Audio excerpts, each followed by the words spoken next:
You start playing. Oh. Yeah. Wait, hold on. I just gotta make sure it's like working right, because it was weird today that the live thing was like the picture wasn't showing up, and it's just like, all right, you two, are you gonna? Is this a real day for you, or is it gonna be one of those days? Oh yeah, it's up. It's up. Okay, cool.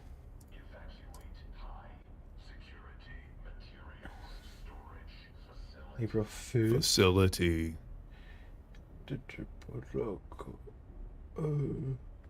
Okay.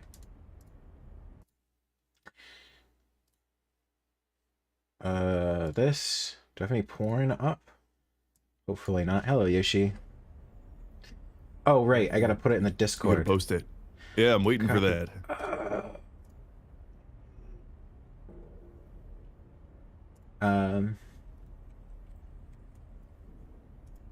Paste through this. Go do this one.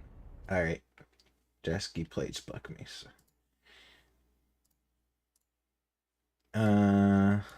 Ooh, I just got a text. Oh, throw your phone against the wall.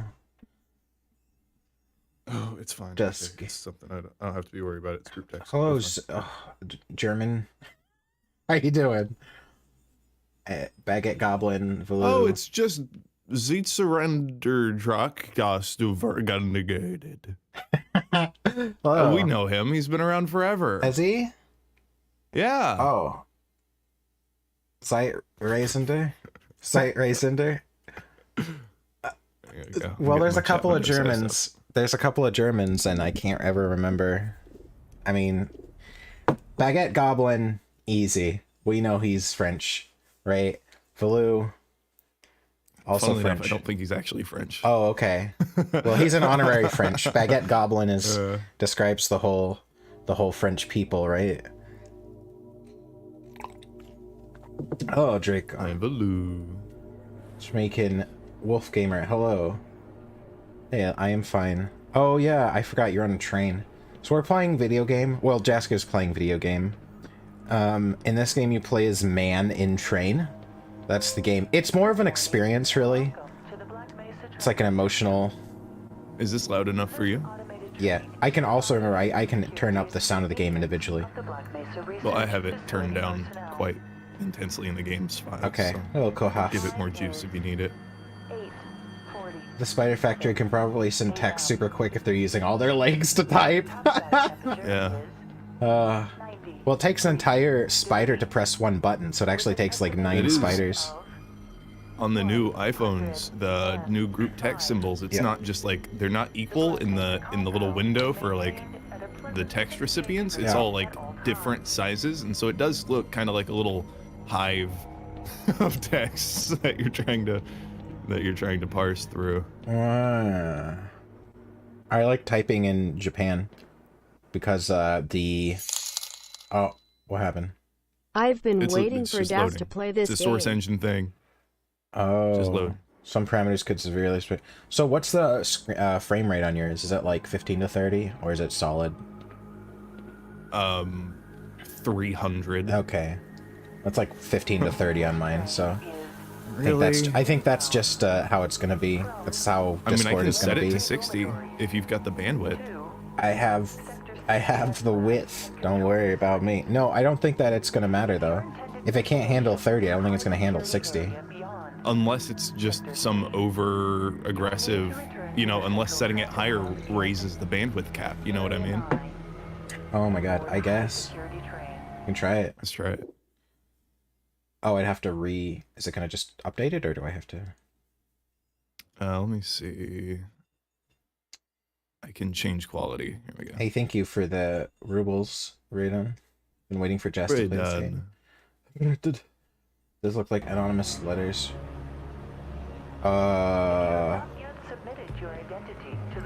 That looks better.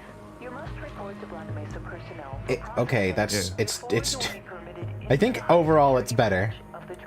Okay. Now it's like a little compression-y when you move around too much, but the frame rate is better, so I think that's probably better. Yeah, I've got it 1080p 60. All right. But that's a lot to try and download. I mean, that's how I watch streams normally on, like, Twitch and stuff. Yeah, but the real time, I guess it just depends how aggressively they're compressing. Oh. Is this Gary's mod? Yes. I want to my new map I made in Gary's compress mod. you. How do you feel about that? I think that's a good idea. I think I would like that very much. Oh, ik has hot the darkest field. Lol. It's a men's only group and it's called Plow. Wait, what happened? The text. Please keep your limbs inside the train at all times. What? Don't worry about it. Train's rights is getting railed. Huh. Good build rocks. I like thinking the spiders from the Spider Factory are some type of horrifying anomaly designed to never allow Jasky to escape texts or obligations. Yeah, he's still in the Spider Factory. He just doesn't know it. His body is being consumed, and his mind is trapped in a dream. I found your chair. Just for people who are disabled. Do you think I could... And pregnant and less able to stand. Less... Oh, does it say less able to stand? Sorry, yeah. My brain didn't pick up on that. I just saw the word disabled and clapped and squealed. Disabled, pregnant, or less able to stand. Less able to stand. Hello, Sylvie. Important. Do not leave unattended. Oh. Oh. Ah, it opens the hole. Wow, this is a pretty big upgrade. I can't say it's super different. Actually, it looks different than I remember it being whenever it was a mod. Yeah. If you played... never mind. Maybe the real friends were the spiders we made along the way. Yeah. I had spider friends. I'll turn you up in Discord very quickly. Okay. Don't get caught excited who will both pee on the carpet and have a miscarriage. What? What if that was a thing you couldn't get a woman too excited or she'd have a miscarriage? It was like when my dog had heartworms. Yeah, you couldn't, like... I had to put arsenic in her veins. Oh. And then... Is that how it works? Is that how you're like, ah, she has when they're really bad. Ah, yeah, she's looking at me weird. She must have heartworms or her stomach flipped over. Guess it's time to shoot her in the head. That's... No, that was way back when I found her. I was like 16. It was years. She had really bad heartworms. Yeah. So they were like, yeah, normally you can, there's like a couple different treatment options, but when it's this bad, you literally put arsenic in the dog enough to kill the worms and not the dog. And it's like, yeah, your dog can't get excited for 3 months. I can't possibly they'll have a pulmonary embolism. I can't possibly have parasites because all I eat is straight garbage, and they would have died a long time ago. Entrails are so nutritionally vacant. This chat made me lose brain cells. Me too. I used to be like a philosophy channel, and now it's this. And now we've come to this. Is it not normal to want to shoot things that look at you funny? That's how you judge it in America. That's a legal defense. If you shoot someone and the judge says, "Why did you kill a man?" and you say, "Hey, you looked at me funny," they go, "Yeah, that checks out. You're good." Robot. Or if it's a whatever it's called, stand your ground state or whatever, you just have to yell, "I feel threatened," whenever anyone looks at you the wrong way. I feel threatened, and then you're allowed, and then you're allowed to shoot their dog. No, you're allowed to kill people if you feel threatened. That's the law, basically. So you yell, "I feel threatened" at the slightest thing, and then there's a gunfight. Philosophy to Prego Dragon. Yeah, all the estrogen made my brain cells less, made them heavier. That's how it works. I had to started eating soy. I had to split my brain cells. The child gets half, right? When you're pregnant, that's how it works. Half your brain cells goes to the baby. So you get progress. You get half as smart every time.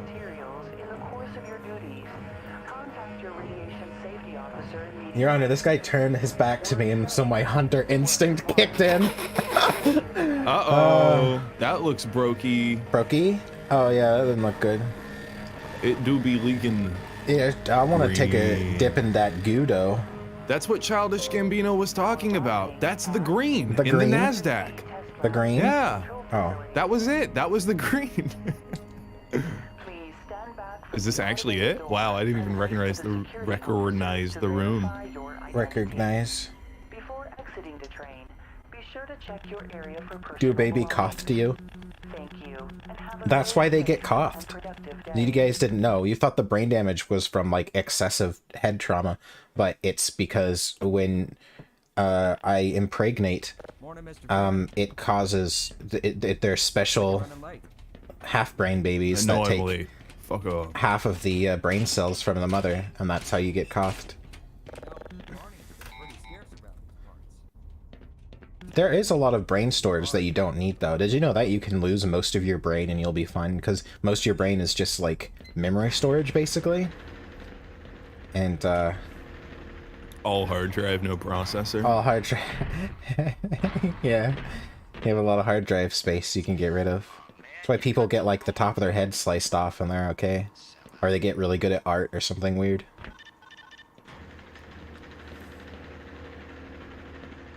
Hello, are you gonna make Dude, more fucking you don't videos? even have the nostalgia of these moments. That's wild to me.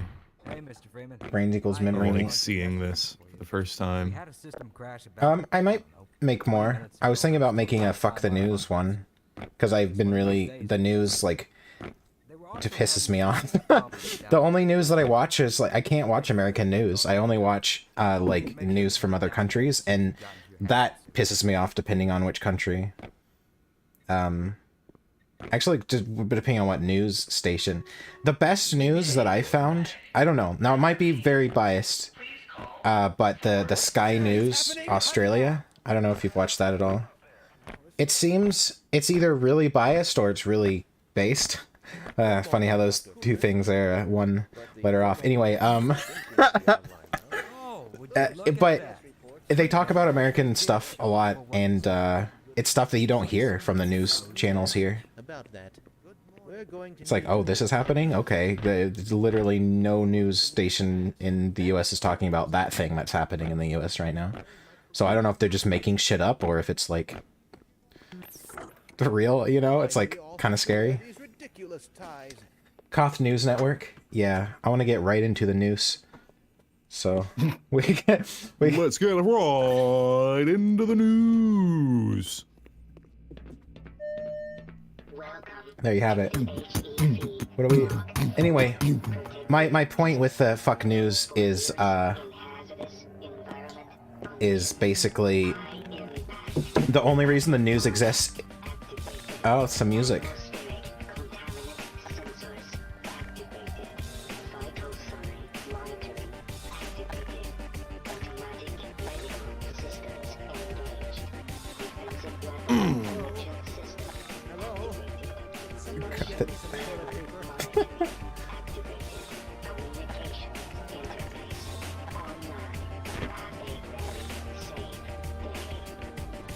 Just pass the paper to the lad.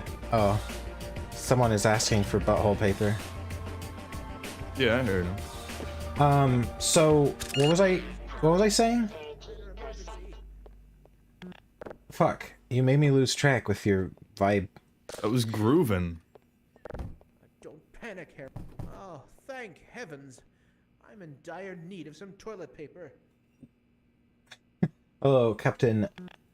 Oh god, what's your name? Foxa Region? Foxa Gun? Hello. What was I doing? Groovin'? That was grooving. The news. The news. Oh yeah, the whole point of the news is to Morning, champ. get clicks, and they will cause hysteria, lie, and cause. It's usually not a lie. It's like omission. It's like half truths. Oh, half truth, omitting the truth. Oh, it purposefully obscuring Purposely the truth misleading, for ulterior. yeah. Purposefully fucking gain. misleading. It's a lie. A half truth is a whole lie. Yeah, but like legally they can get away with it. Anyway, Okay. Go right on through, sir. that's yeah. Anyway, their whole point is to like fear monger, and they found that that's the best way to do it. And there's a thing I knew about this, but I never really looked into it. But I was like reading about it. Do you remember the? Well, of course you don't remember because none of us were alive then. The doomsday clock during the Cold War. Still the wrong airline. Okay, so here's the thing, and I'll talk about this, and a lot of people won't know what this is, you know, when they see it, so I'll like show it a little bit, like, you know what this is? We'll talk about this later, and show it every now and then. That would be like the recurring theme of the video, and then I'll talk about it at the end. The Doomsday Clock was a giant clock. This was what, I don't know, remember what news network, or if there were several. You had this giant, you know, like 6-foot high clock. And every time anything happened, like any news story came out where like tensions were getting higher between the US and Russia, they would change the clock. They would like move the minute hand up, and they say 12 o'clock represents nuclear war. So basically they had a giant clock on that they would constantly tick down saying this long until everyone dies. And they had this for, I don't even know how long they were talking about this thing, the Doomsday Clock. Actually, they started up another one. Like, that was a thing that they had started up. There was another one that was going, and they did the same thing, just like 2 or 3, when Trump got elected. And they took 3 hours off of the Doomsday Clock. I didn't see that. It wasn't as popular. But anyway, this fucking thing, this fucking clock, this fucking, we're all gonna die. We're this much time until everyone dies. Like the most blatant fear-mongering tactic ever. And the thing is, they've gotten better at it. They've gotten more subtle with their fear-mongering, right? So you can't just say, you can't just see that's blatant. But my point is that that's all they're there for. So you don't listen to the news. Don't listen to the things they say, because they only exist to get clicks and to make you afraid, and they know if making you afraid is the best way to get clicks. And that's all they care about, is making profit. That scared a lot of people, and the fuckers knew it worked. Yeah, exactly. That's why they did it. That's what I'm saying. My point is that they only exist to fearmonger. So taking the news seriously is a mistake. Happy Coom Day. I mean, remember how there was a period of time where the news, it was magazines, news networks, they were saying that Trump was literally Hitler. Were like putting pictures of him up like next to Hitler and being like, look, he did this pose, that's what Hitler did. Like dumb shit like that. I saw one, it was like a Time magazine that showed Trump doing like a Nazi salute. It was a major magazine. I think it was a European magazine, and it showed him, you know, like holding the American flag and doing like a Nazi salute, saying Trump is literally Hitler. He can't be stopped. And then he was voted out of power, you know, promptly voted out of power. And the whole like establishment was against him. It was just like, oh yeah, Hitler, all right. Saying, you know, he's this dictator. You can do whatever you want, he's a dictator. And then the first 2 weeks of office, Biden signs more fucking yeah, 200 bajillion things. More executive orders than Trump did in his entire fucking presidency. I do want you to see this, just so you know, when we see gameplay in the background. Here's me jumping. Yeah. Right? Yeah. There's a crouch jump. Yeah. See, I can get on things when I crouch. Yeah, I know, it's dumb. No, it's an engaging, fun gameplay mechanic. No, it's not. It literally is. There's a difference. Oh, boy. I thought Biden was disqualified for fake votes. What reality have you been living in? I'm glad you're here.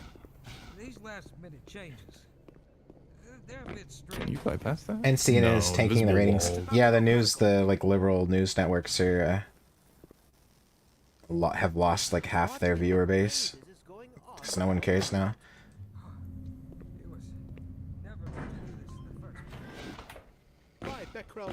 You tuck your legs so you can get up higher. Yeah, that's how you do it. In real life too. Oh, there you are. I crouch jump everywhere I go. I crouch jump behind guard desks. They really like it. Yeah. Here he is.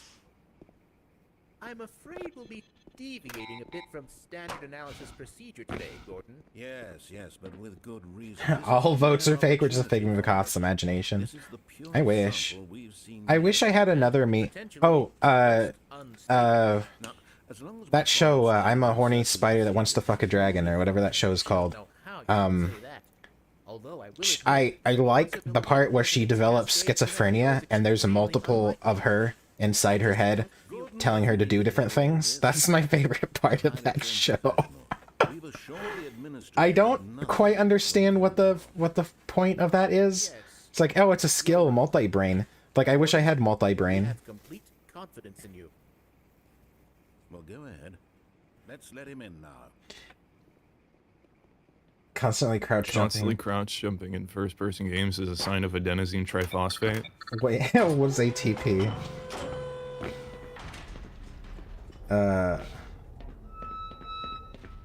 Attack on Titan phenomenon. Testing. Everything seems to be in order. Trump's out of office. No more Orange Man to blame everything. Oh yeah, I have a theory about the All right, Gordon. the virus. Your suit should keep you comfortable through all this. It's I have to like look into it. It's just a like, you know, basic unresearched theory that like I've put together through based on what I know. It might seem obvious to you, but I just want to like say it.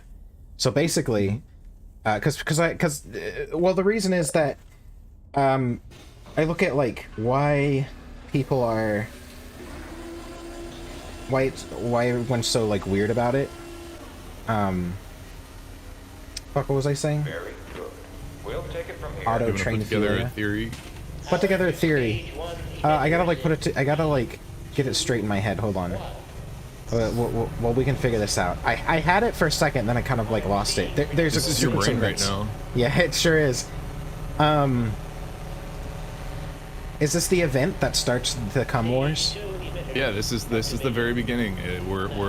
This is the purest sample we have yet, and we're deviating slightly from standard analysis procedures. Okay. And this summons the Cum Gods to this realm. This is kind of like a Call of Cthulhu game, isn't it?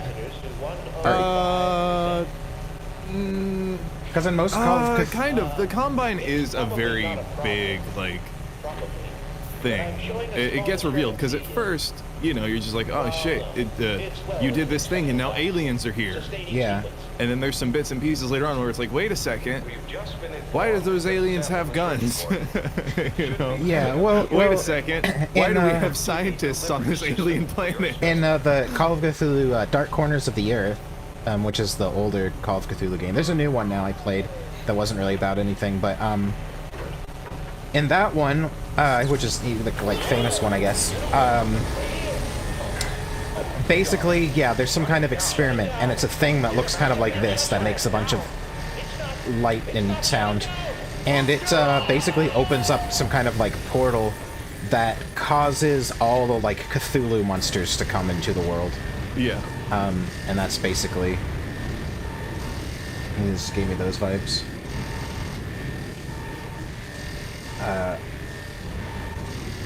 There was... Crouch B hopping backwards 300 miles per hour to Aldi's.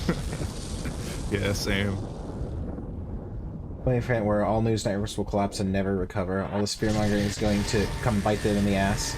Yeah, well, that's... Okay, so part of it... Yeah. Yeah, this is like very...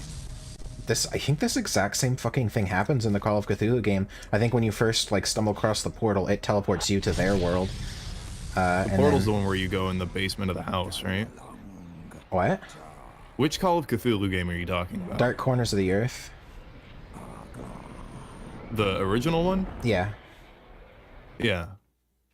Yeah, I think the first time you encounter it, it teleports you to their realm, and it also opens up portals back to yours. It's interesting. Though I think this game came out first, so, or the original version anyway, so it probably took it from that. Well, it's a portal. I mean, that's not like an unknown... I'm sure books have done it like a million times, you know? Yeah.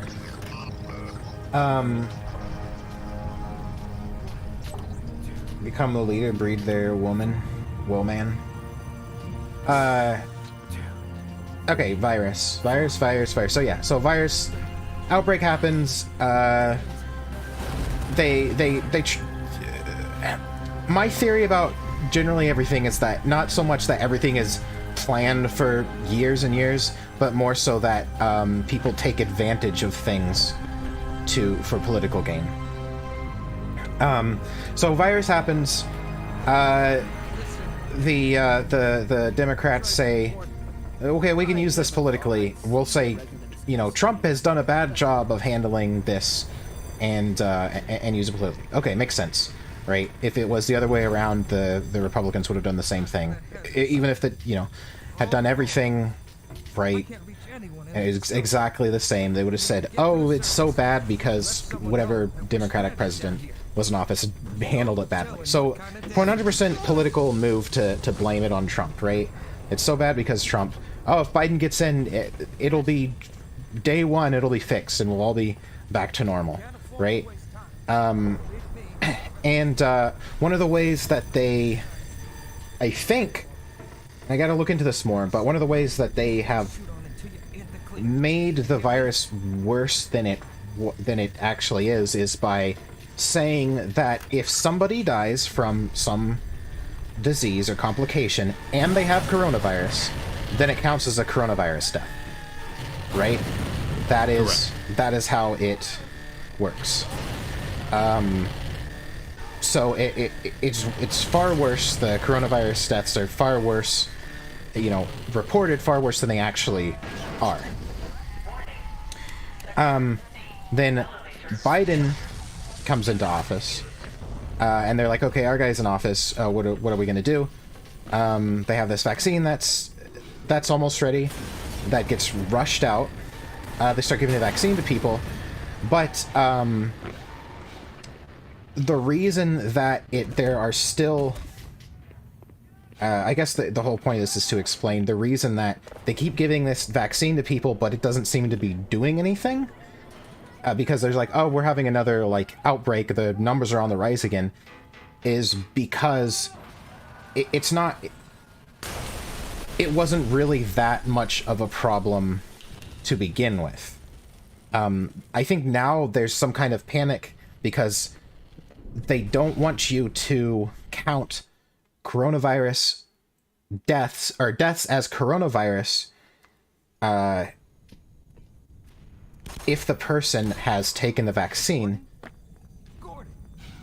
even if it would have been a coronavirus related death. Does that make sense? Mm-hmm. To try to put the numbers down or something. I'm not sure. It's very weird to me. It's just, there's a lot of weird things happening, and the more I look into it, the more I'm like, this doesn't really make sense. If you follow it at face value, it doesn't make sense. That's the problem I have with it. So I'm usually not the most conspiratorial type, but if there is a reasonable explanation, I usually don't go into conspiracies, but when at face value, the reasonable explanation they give doesn't actually make sense. Because if I followed at face value, it would say, okay, the vaccine is out, we should be doing better, but then we're not. So it's like, okay, so what's the issue? Is the vaccine not doing anything? I don't know. And another thing I thought of, so they said there were 300,000 extra deaths due to coronavirus last year. And looking at numbers, it's hard to get an actual number for 2019 and 2020 deaths, total deaths. But I'm interested to see if I think the deaths this year will be much lower than not only 2020, but 2019 as well. Because my theory is that the only people that are dying are the people that are really old and sick. So basically, what coronavirus did, the people it killed, most of them, would have died last year anyway, or would have died this year. Does that make sense?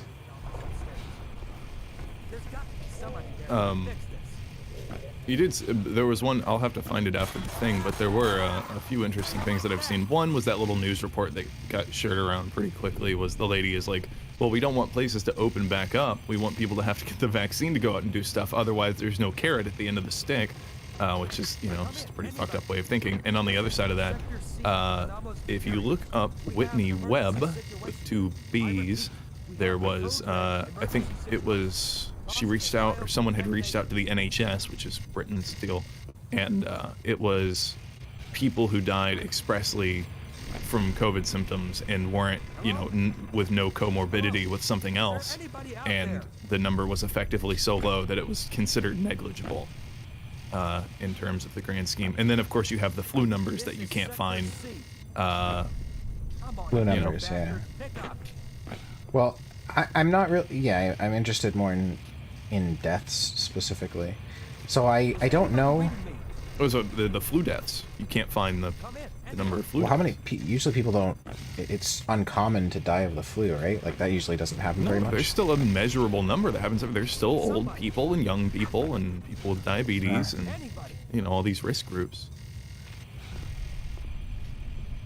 Texas hit the middle finger, the whole vaccine passport garbage. All right, good. Yeah, that's the thing I was thinking about too. It's like, you know, I wore the mask and I thought about it for a long time. Should I not wear the mask as a sign of protest, even though it'll make my life harder and actually won't do anything for me? And I decided against it. There was about a day where I was like, okay, I'm not gonna wear the mask. And then when I went into places, they were just like, there's like, oh, do you not have a mask here? I have one, and they always had like a bag of masks underneath the, you know, when you first go in, like go to Walmart or something, they have a person standing there giving masks to everyone. I was like, you know what? Like, if these people were rude about it, I would probably not wear it, but everyone's being nice. They're literally giving a mask. Please wear this while you're in the store. It's like, okay, I'll fucking wear the mask. If it was anything else, I'd do the same, you know? If it was a, please, this store is the silly red hat store. Please wear this silly red foam hat while you're inside. It's part of our brand. I would do it, you know? So it's not like, whatever. It's not that big of a deal. But where I draw the line, I was thinking about this, where I draw the line is when, they want to inject me with things. Like, here, take this, this rushed out, weird retrovirus shit that we've developed. No thank you. With no testing and no liability. With no testing, yeah, and we have no idea what the long-term effects are, because it's a completely new way of dealing with viruses. That's where I draw the line. So no, I wouldn't get a vaccine. I'm not gonna get a vaccine, even if they're like, you have to, like, you know, passport, fucking whatever. Be like, oh, nope. Guess I'm not going anywhere. Let's see, it's HIPAA violation where any kind of public medical record card thing. Is it? Well, who the fuck... When do they have to... It's not a HIPAA violation when it's a government standard. If it is a government thing, they can do whatever the fuck they want. People don't rely on the law to be on your side. You are already a criminal. Social COVID score is too low to take high-speed transport. Please return to your home. Your social COVID score is too low. Social COVID store. Oh, well. Bad J, take the needle. It's not even that I think it's gonna, like, start a... It's not even like, oh, it's gonna start the zombie apocalypse. It probably does nothing. It doesn't seem to be effective because COVID cases are still on the rise. It's just... I don't want people I don't trust who are only doing it for profit. Here's the thing you have to understand about government contracts, too.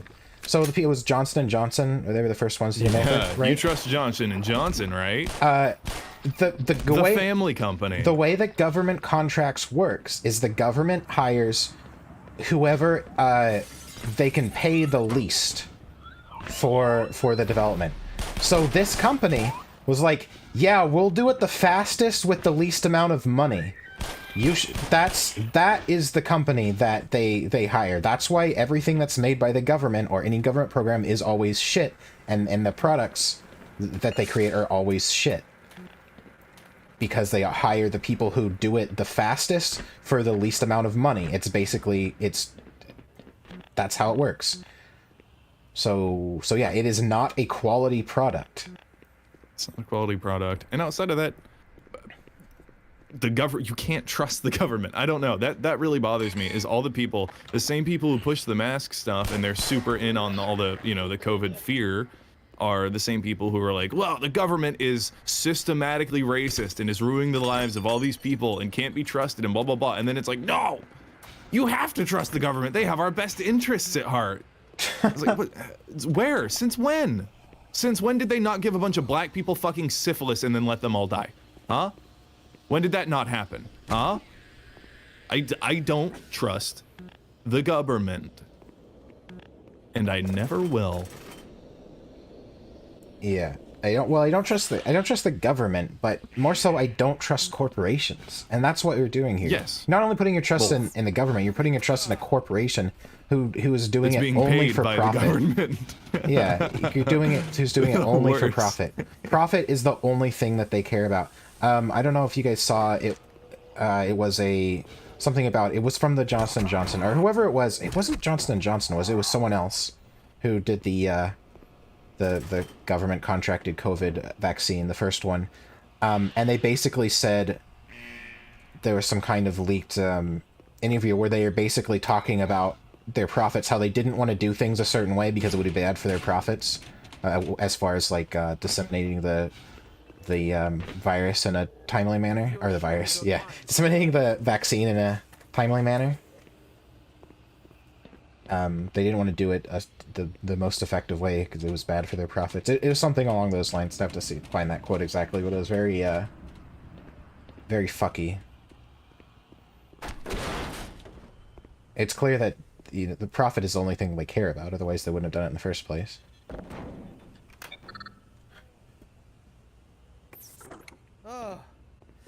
You always hear about evidence-based medicine and how several controlled trials and long-term testing needs to be done on every medication. But you need to get this brand new rushed vaccine immediately, right? And it's like a weird virus. That's the part that I don't like. If it was a normal vaccine where they just inject dead cells or whatever, and basically they give you it, but it's really weakened, so you get over it fast, I'd be more okay with that. But it's this new thing where it puts its RNA, or yeah, it's something like more proteins, but RNA, and then it causes your cells to create the virus. That's like what AIDS is. Yeah, that's Dude, it's gonna aid you in helping you kick the virus, dude. Yeah, I don't know. That's how AIDS works. So you don't want that. Or I should say HIV, because AIDS is the result of HIV. That's why people, and what really scared me, because I was thinking, I was like, isn't this HIV? And then it was people were testing positive for HIV after taking the virus, but they were saying, oh, it's a false positive. It's a false positive. Positive after taking the vaccine for HIV, because it uses the same mechanism as that HIV does. It's like, yeah. That's literally the plot of that episode of Xavier Renegade Angel. He gets like it's like an arc. There's like a computer that has a virus. And it pisses him off, so he throws it in the lake that feeds the town's water supply, and then everyone gets the virus. The computer virus. Yeah, well, no, they get the computer virus, and then he's like, fuck, how do I fix this? You know, everyone's like glitching out and shit. And he's like, oh, fuck. And he's like, what's that? He runs in there, he's like, what's that government-made thing that you know, start ruining people's lives with? And they're like, oh, crack. And he's like, no, the other one. Oh, AIDS, here you go. He gives him a bottle of AIDS, and he goes and pours the AIDS in the water supply. Yeah. Because it's stronger than the computer virus. I remember that episode. It's like a gallon jug of AIDS. Yeah.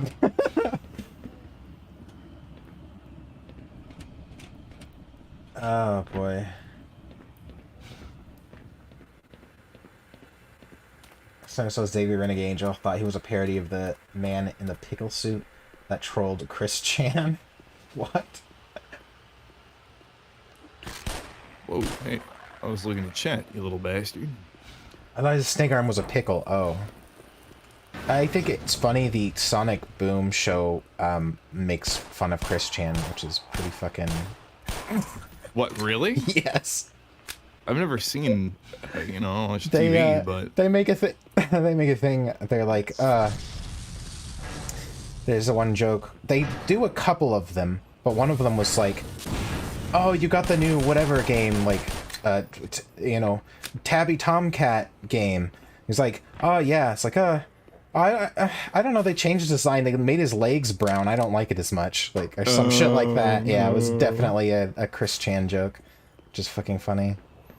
I never watched that show, but I see all kinds of like memes of it, so maybe it's not terrible. Gordon, is that Oh my you? god. Is it safe? It's a dumpster, man. He's just saying that because he's brown. I mean, Racist. I don't even know what to say in my defense on that one. In defense of Cothrix.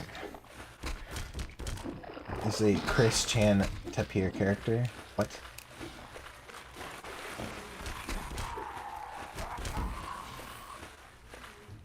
The joke's on you, the vaccine was heroin the entire time. There's a Star Trek episode about that. There's a planet. Was it in April Fool's? I saw someone post an image of like a Nickelodeon animated Star Trek series. Nickelodeon animated Star Trek series? I don't know. That sounds like something terrible that would exist. There was an animated Star Trek series. I don't know if it was any good, though. I know there was a comic that was okay. It seems kind of fucking boring, but... I don't know.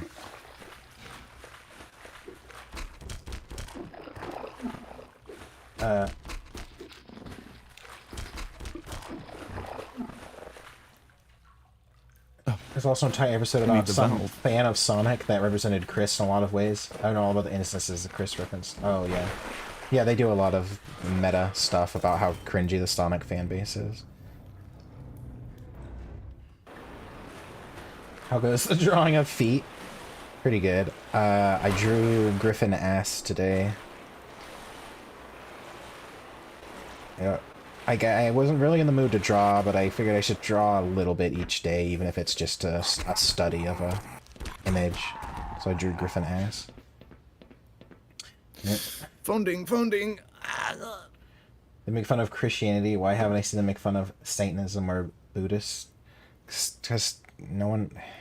Satanists would make fun of themselves. They're super cringe.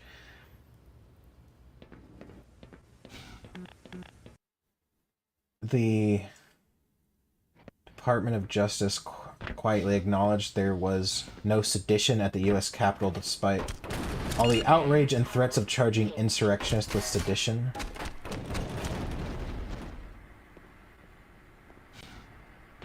I like how they say the deadly. Sedition is just government speak for bad boy. Bad boy.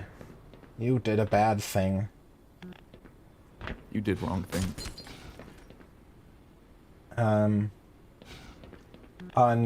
On TV, why don't they make fun of Saint? Because it's not... They make... What do you mean? They make fun of, like, Buddhist all the time, or they make fun of Buddha. It's just, like, subtle jokes all the time, or just, like, ah, he's fat. I don't know. Because there's really nothing to make fun of. I don't know. With Satanists, I wouldn't say... It's as much making fun of Satanists as it is just being like, there are a lot of parodies of like Satanism where it's just like, oh yeah, we're in this weird cult where we worship a thing, and then the thing comes, they summon a demon and it just kills them all. It's like, yeah, well, what did you expect? You know? So, I think that's... I don't know, I get Satanists, but I also don't get it. It's like, I get it if they're like... Satanists. I get it if they're like a teenager. But once you're after the age of like, I don't know. Oh, I get it whenever... Yeah, you have a small window where you're allowed to be an actual edgy retard. But once you become an adult, you have to fucking grow up. Yeah. Yeah, basically.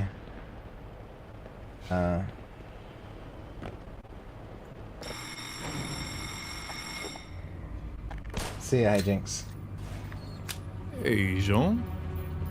Jean. Oh, it's gonna throw stinky head crabs at me. I remember this elevator. Ah, I see that they have electrified the water. Death Vader. It was not electrified in the original game, so you could actually just bypass this whole ramp. Oh, you could just jump down there. Oh, there goes. Is this the meta? This is the strategy? This is the strat right here. They're gonna lunge for my head and they're just gonna jump right off. Just edgy rebellious phase to stick it to the evil oppressive Christianity. I used to tell religious people I was a Satanist when I was 11 to offend them. Some of them knew I was an atheist and still fell for it. Well, atheists and Satanists are the same thing to them. Ooh. As someone who grew up in a Christian household and experienced church a lot, it's basically a with us or against us sort of attitude generally. It's either you worship God, the one and true God, and our specific denomination is the best version of that, or you are going to hell. They don't say that, but that's what they think. It is implied.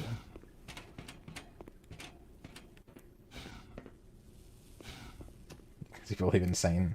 Yeah, Christians are more Satanists than I am, because they believe in Satan. Oh, but he flew away.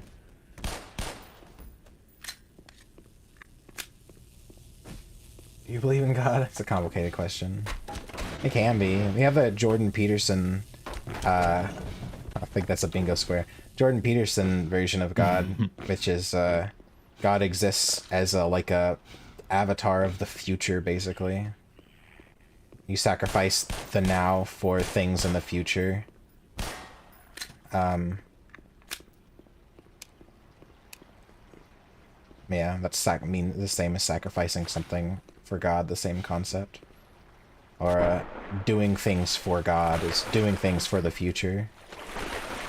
I don't know. It's kind of weird, but it's good. He has a really good, I almost want to call it a scam. He has a good little thing going where he can appeal to both Christians and atheists, because he can, if he talks to a Christian, he can quote Bible verses that are like good general advice. And if he talks to an atheist, then he can be like, well, my vision of God is... Here's history, here's writings, here's history and all these ideas. Writings and ideas, and not so much a literal thing. So he's got a good thing. I wish I would have thought of it. I guess I could just steal it.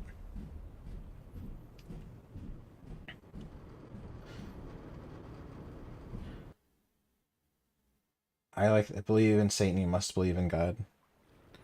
Well, I think Satanist depends on the brand of Satanist, but I think they do. They must, right? They just think that there's a lot of different beliefs, like I said, but the one that I'm most familiar with is that the devil is the good guy, or Satan is the good guy because he wants you to be free and have free will, and God is the bad guy because he represents like order and being obedient to a government and being a slave.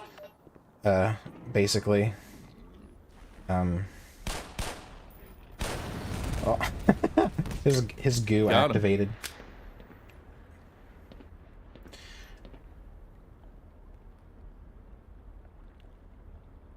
Bibles kind of see there 12. There's more than 12 different writers.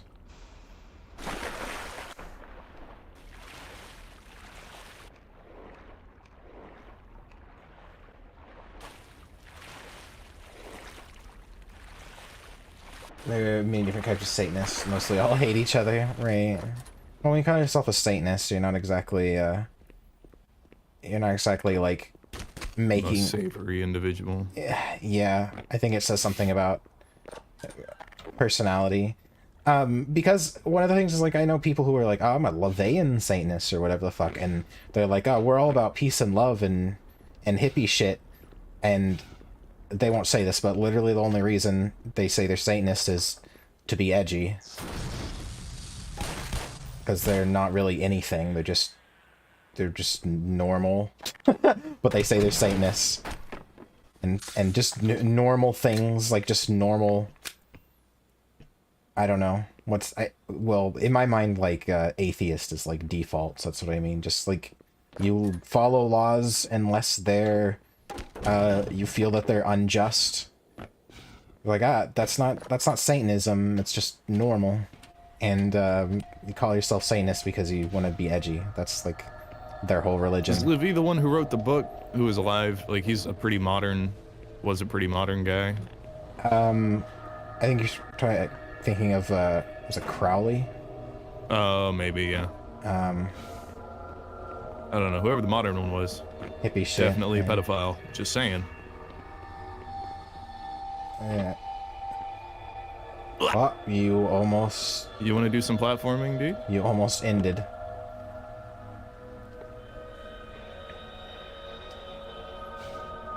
Well, they wrote the Satanic Bible. Okay.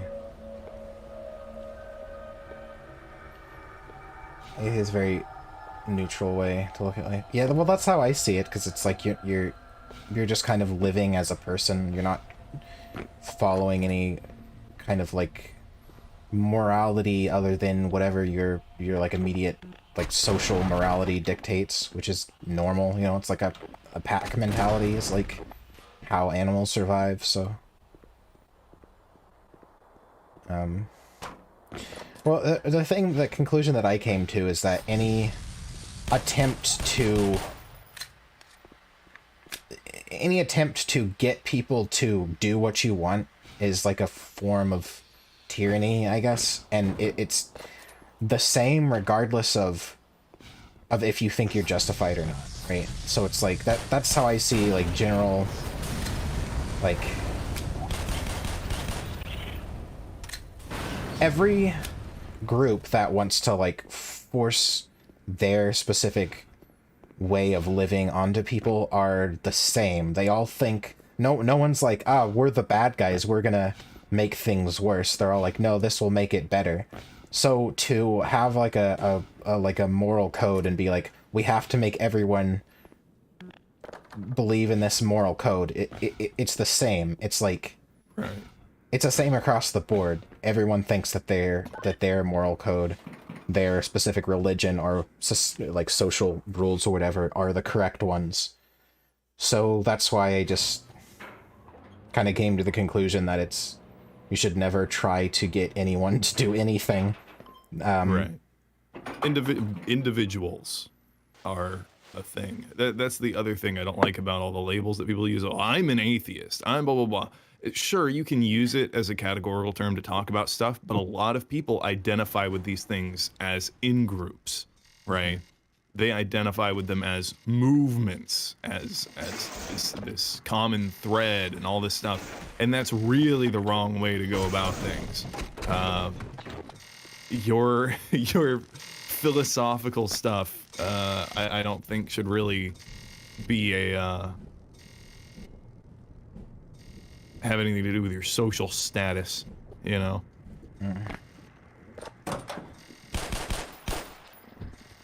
Oh, Gordon. I had known it was you. I was too in. That's why I do think it's funny. Someone mentioned Egyptians, that people are like, who want to be...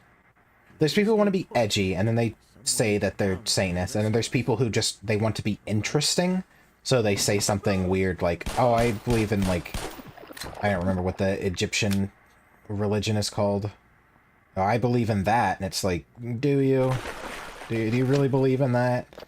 Because basically, that whole religion is, you're either a ruler or you're like a slave, basically. You're like a servant. And if you're a servant, then when your ruler dies, they're gonna break your neck and throw you in the tomb so you can serve him in the afterlife too. Like that's not a good... That's not a good religion to have. I don't know if you've like looked into the tenets of that, but not so great for the average person.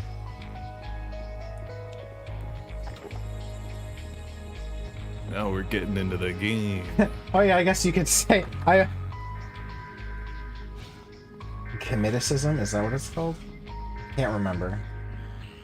I guess you could be that if Sobek is daddy. Yeah, if you're into furries, I can see someone being into that religion. I want to be a servant to Crocodile Daddy. If we speak on literal tenets, then Christianity is really bad. Sure, yeah.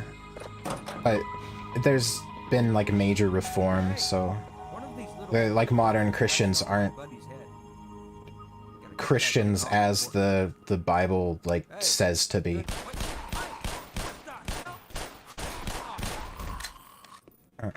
Free shotgun, baby.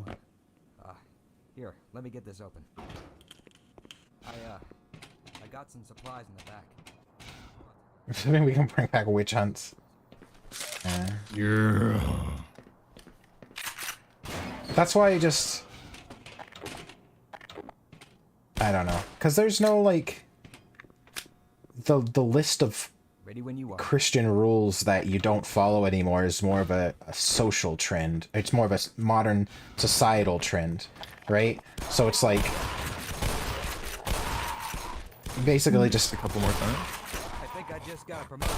Pick and choose. Oh, you got it. If you're just gonna pick and choose which things of your, like, scripture to follow, why even have a religion? You're just... In group. My bad, kid. In group, yeah, basically. That's the thing, I can just say it. I could never... I mean, I guess this is probably what a lot of people do. I could never even read a Bible once and just be like, yeah, I'm a Christian, and then just do whatever the other people in the room that say they're Christians are doing. Let me Right? get out of your way here. That's your religion? That, like, it's just, I don't know, it's just kind of sad.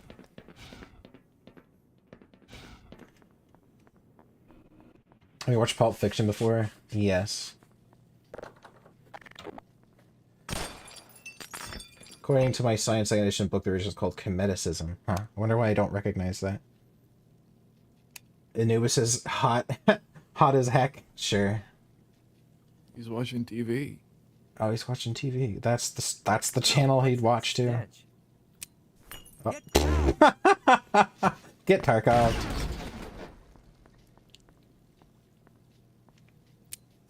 Oh my god.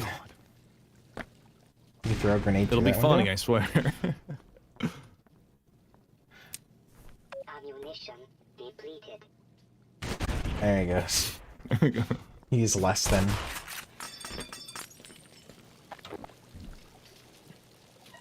Remember religion replaced with workism? Yeah, that's what China has, right? Your religion is to work for the state. The quality dropped. Don't worry about it. I don't think there's anything that can be done. An event, anyways. Ancient Egypt was more sexually active than the Greeks themselves, so don't feel bad about looting the Egyptian gods. Yeah, it's funny, but they never, you know, on like National Geographic and things when they're doing like the Egyptology parts, like shows, they don't show the big murals of hieroglyphs. That's literally just giant orgies with animal head people. They don't want to be like, also Egyptians were furries for sure. Get out of your way. See ya, Rufus. Rufus the Hunal. Bye, Rufus. Prophet. Thanks for stopping by. Nice to meet you. All right, you scout on up ahead. I'll secure this area. Free shit. You can't make it back around. Don't just keep going. The tragedy of secular society is that there is no alternative to churches. There's no local community building.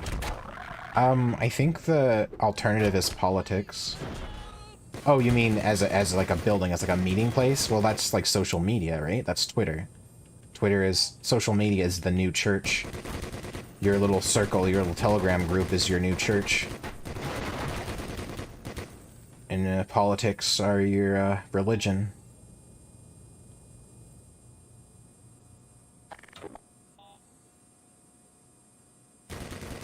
Modern peepo. Egyptian culture was so advanced, they must have been so smart. Ancient Egyptians, woman with lioness head make my pee-pee go brr.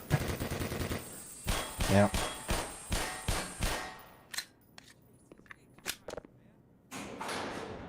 Jasky. Little Slayer. Uh-huh. Jasky here. Slayer of Kazir, more like Slayer of Kissy. There you go. Why are you slobbering all over the mouths of things that aren't me? On the knob. I don't remember which way I'm supposed to go. They're just the cancer of humanity.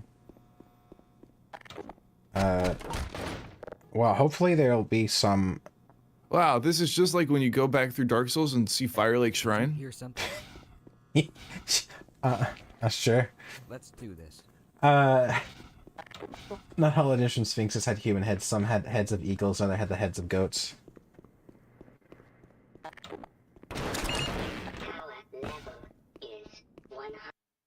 Oh, what happened? Oh, it was a loading screen? It's weird that it opens the options when you hit a loading screen. Glad to see someone else made it in this. Does it? I heard What? It's just one little box in the middle that says loading. The game's over now? you first. Oh.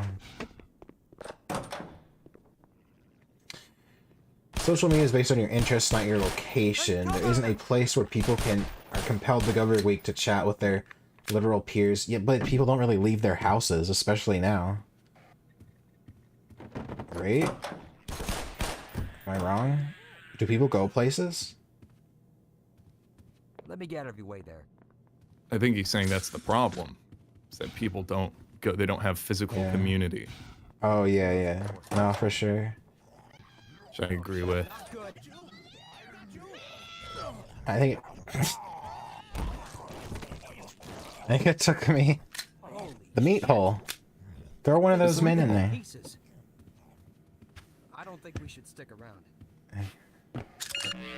I don't like the... It's fine, though. I don't like the idea of, like, obligatory, meeting place they have to go to. Because not so much in modern day, even with churches, but in old-timey, if you didn't go to church, if you missed a Sunday church, people would just assume you were fucking dead. You know? Like you better go there, or you're gonna be accused of being a witch or something. Oh yeah, there is the obligatory side of it, but I think that's for the time, that's the social contract, right? You go to church because someone might ask you for help, and you are obligated to help them. But that also means, in return, when you go and ask for help, they are obligated to help you. Yeah, but you know, I wouldn't want to go to church. I just feel bad for people who, well, they probably just killed those people. People like me who were just like not gonna ask questions and not go to church. Yeah, who were gonna ask questions and not go to church. Exactly.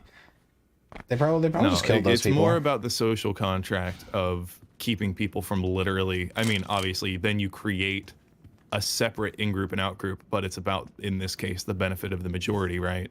For the majority of people, now there's going to be a solution of sorts that, one, keeps them from killing and raping each other to death for the most part, and two, people actually end up helping each other instead of just, you know, running after them with a knife whenever they see anyone step foot on their property. Most fucking annoying thing about church was having to stand and sit down over and over again. Yeah, for sure. Also the singing. The worship is weird. I'd be, you know, it's not so bad to just go and, like, you know, have a lecture about the Bible.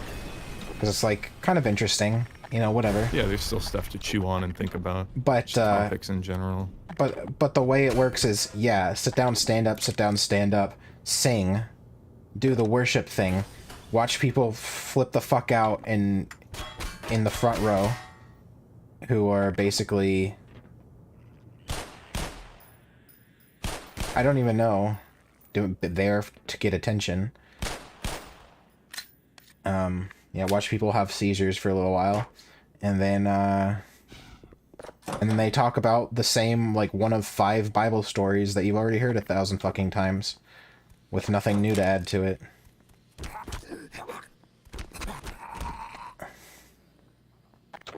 I like the way the men collapse and fold in on themselves. Feels good. I went to black church? No, that was normal. That was non-denominational. I went to like, black church. Random fucking church. I went to a lot of different churches. I don't know if I ever went to, like, a black church, but I went to non-denominational, like, Baptist. I don't know what it was. There was one that was, like, very, like... Baptists normally don't have the party. They're known for being killjoys amongst Christians. They certainly are. Oh, yeah, it was 2 different Baptist churches that I had gone to. Because one was our neighbor's church, but they were really weird. they weren't allowed. Sunday was like, God, I hated. So they were our neighbors in Idaho, and they had like 11 kids, and they were the people that I hung out with and played with, like a whole group. We were a whole group, you know. And because there were about 5 of them that were all like around my age, and basically Sunday was like, it was off limits. They weren't allowed to play. I wasn't allowed to go over there and hang out on Sundays, because it was church all day. It was church in the morning. There was like there's a morning service they went to, an afternoon service, and then they had Bible studies all day. And they didn't like to talk to anyone or do anything, and they didn't do any work. They were Baptists. They didn't do any work on Sundays. So if you asked, you know, it was like, hey, can you help me, like, move this couch into my house? They say no, you know. My dad always was, I remember my dad always being upset at the guy because he would be trying to do something. He only have the weekend to do it, but only really half the weekend if he wanted any help with anything. No Sundays. No, can't work, can't lift a finger to help another person on Sunday. Makes perfect sense to me.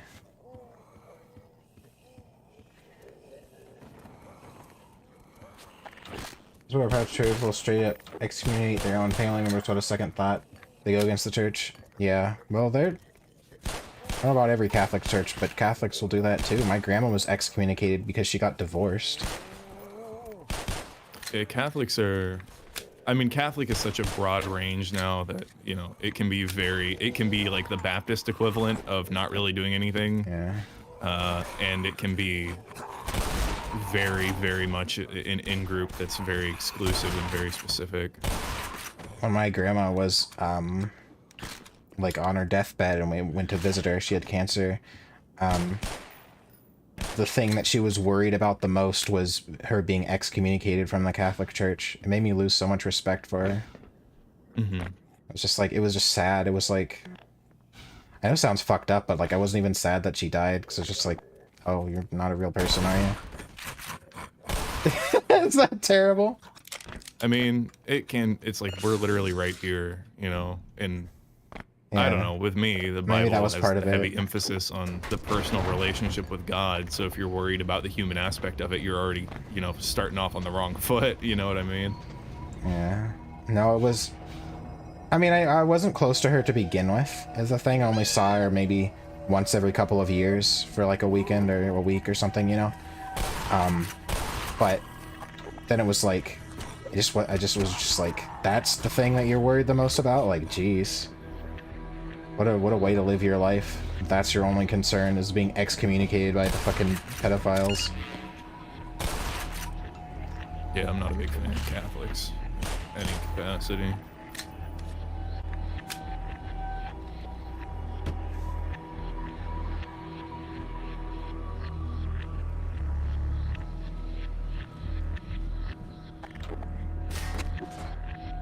Free shit. Hey, Fuzzle.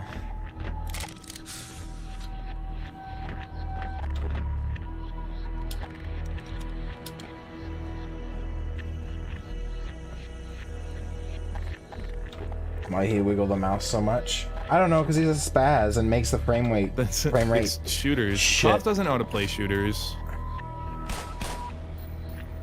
Speaking of shooters, have to have extreme ADD. I had such a good Tarkov raid. I was so fucking proud of myself. I murdered a man in cold blood, and it felt good. No, I was sitting in a bush, loading my packing mags, right? So I was sitting in a bush packing mags after killing a couple scavs, and this guy who I'm sure heard me firing and came to try to kill me ran up and was like looking around for me, and I waited till he passed me, and then I shot him, but he was wearing like, I don't know what armor. I've never seen it. It's got to be tier 6s are just the Hex and the Slicks, so it's got to be tier 5. So I was blasting him and he fucking wouldn't die. So I came up behind him, shot him, And then I, like, saw he wasn't going down, so I dove back into the bush and fucking hid again, and he's looking around for me, and I came out and shot him again, and killed him, and I was like, wow, I just used, like, fucking sneaky ambush tactics, and it totally worked. He had no idea where I was, even though I was right next to him the whole time. Yeah, I got all his bullshit. Fat loot. Yeah, I got all his bullshit. He had a, what's it called? UMP that was all decked out, and he had a baby AK. What are they called? Like AK 74U. AKS 74U. Yeah, AKS. Yeah, I think it's yeah, whatever. Anyway, yeah, and a level 4 helmet, and I think it was a level 5 armored rig, and then a bunch, you know, all this loot that was in there. Yeah, I attacked him. He was ambushed. Yeah, it's almost like they call it. It's almost like they call it an ambush. Because Bush? I don't know. That could be a total fucking ambush. I am Bush. I am Bush. That's how it means. My grandma was this dying. time on How It's Made. Ambush. Look at these Redditors. What? Hello, oily boy. You're a Redditor. When my I bet you have a Reddit account. You fucking cock. When my grandma was dying last year, I didn't go visit her in the hospital before she passed. Do I have a soul because I don't feel any emotions? I think not feeling any emotions, just being dead inside, is like standard now. Seems to be where a lot of people are at. I think people are just generally kind of depressed. When there's a lot going on, it's hard to feel anything.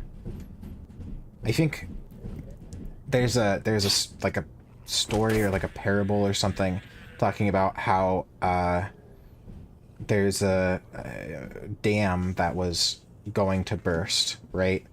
And there was a town kind of at the base of the dam, and the people furthest away were worried, right? They were like, oh, we gotta like get out of here, everything's the dam's about to burst, we gotta escape. The people who were kind of like in the middle, like in the danger zone, but you know, could possibly escape skill, were really worried and freaking out.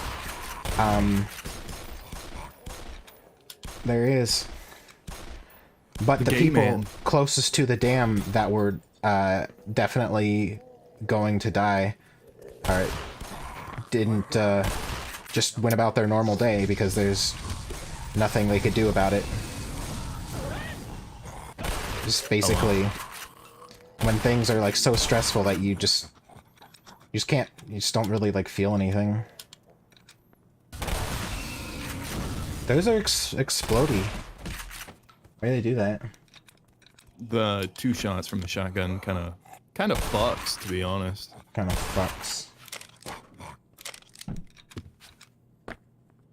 The shotgun doesn't have a tube, it just has 2 barrels. Crush Lulu is best bush monster. What does that even mean? Oh, you're not gonna hear their dialogue. I let them die. What a shame. Hey, chunky cat.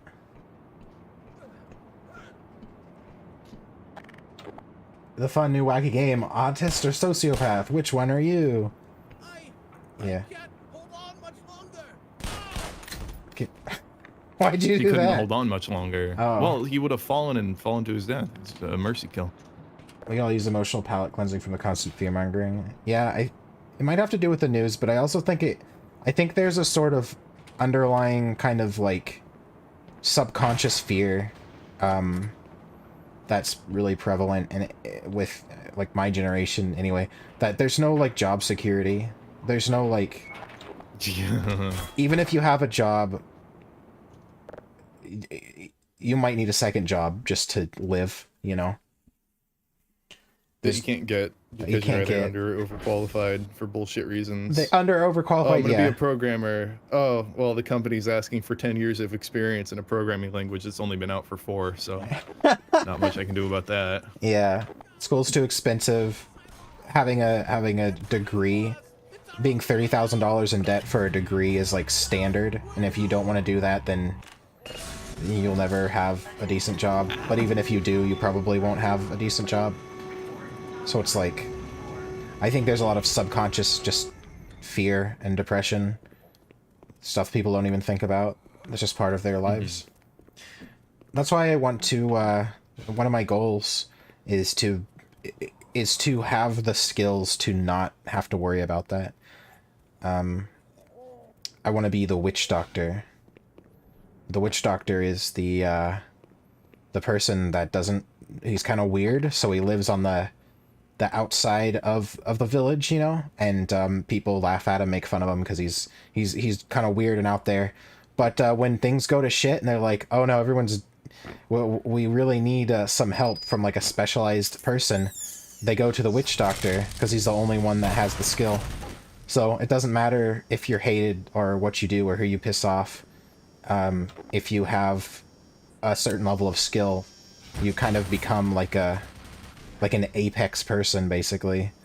You know, like it doesn't matter.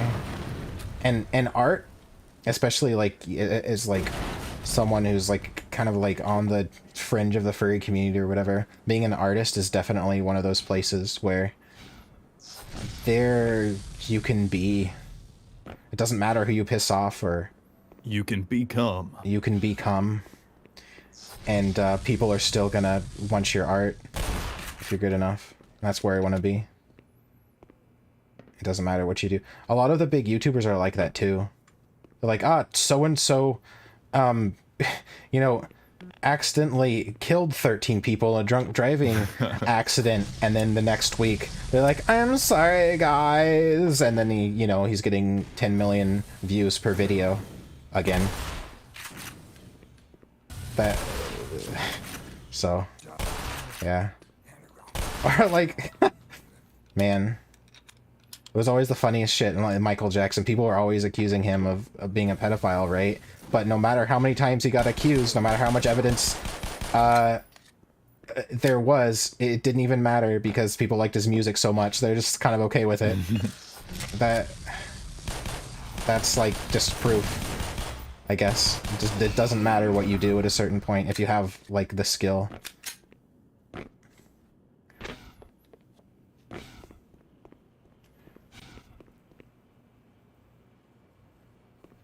It's monstrous, but I've psychologically conditioned myself to not form emotional attachment with people, so it doesn't hurt when they die. I think I've done the same thing to a degree.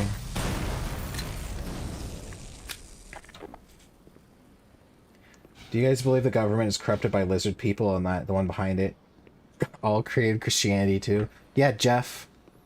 That sounds like seems like a thing Jeff would do. John Christ. John Christ. A witch doctor throws dust in someone's face. Don't bury them. They're not dead. They're paralyzed. Yeah. You gotta be the witch doctor. You don't have to follow social rules at that point. No! No, I didn't! I specifically did not.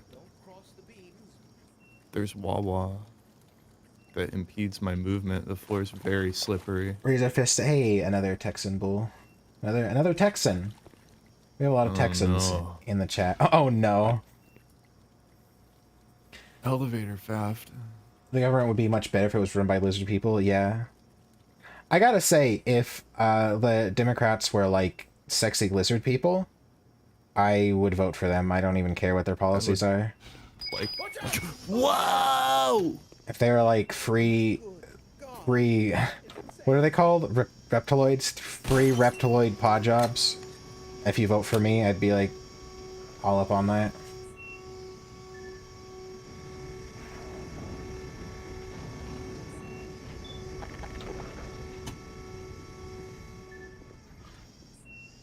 Voodoo priests used pufferfish venom to paralyze people.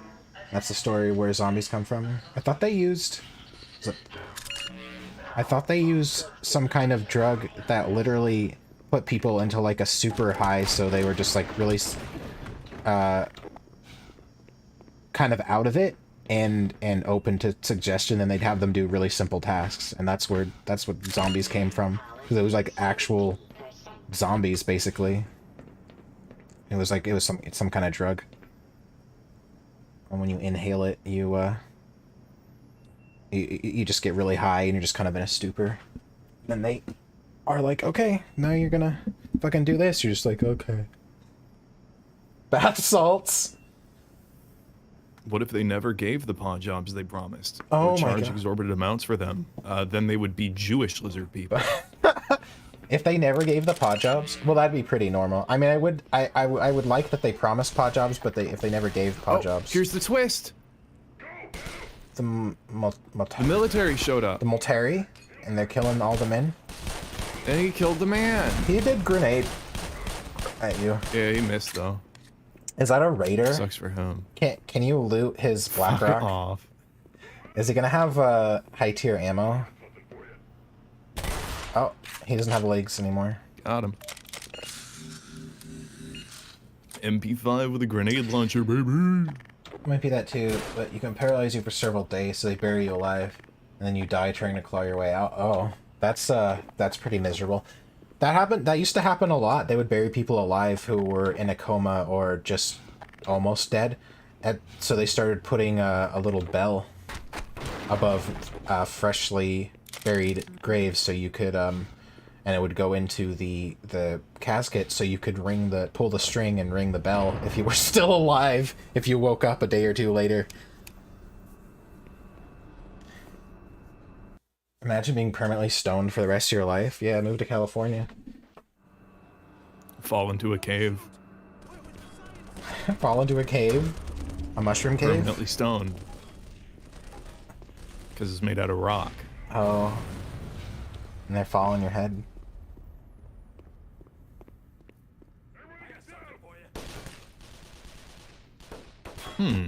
Has anyone ever survived a hanging? That would be a good resistance to build up. Well, it depends on the definition of survive, right? Because it can kill you twofold. Right? You hope that it snaps your neck instantly.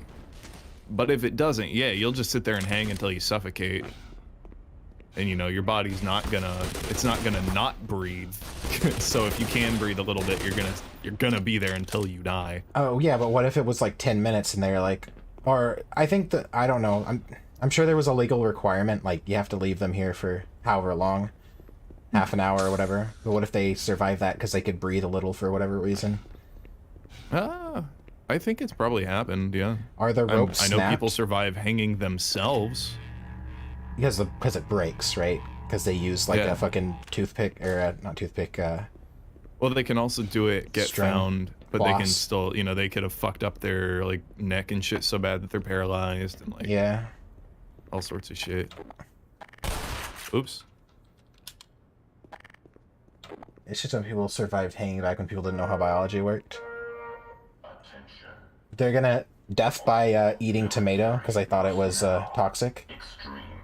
You get to choose the way you die: hanging, stoning, or eat a tomato. Like, oh, I guess I'll choose that one. They really had a law: if someone survived a hanging, it's an act of God, they should go free.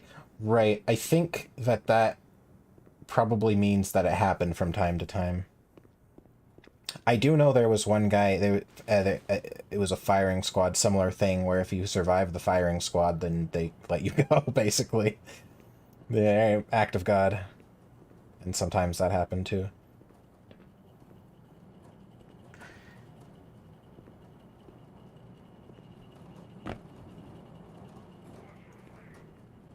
One source of the vampire myth is people coming back to life after being hanged because they thought that once you passed out, you were dead. Oh, yeah? Interesting.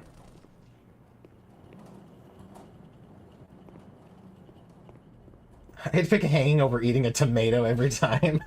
Yeah, I hate salad, too.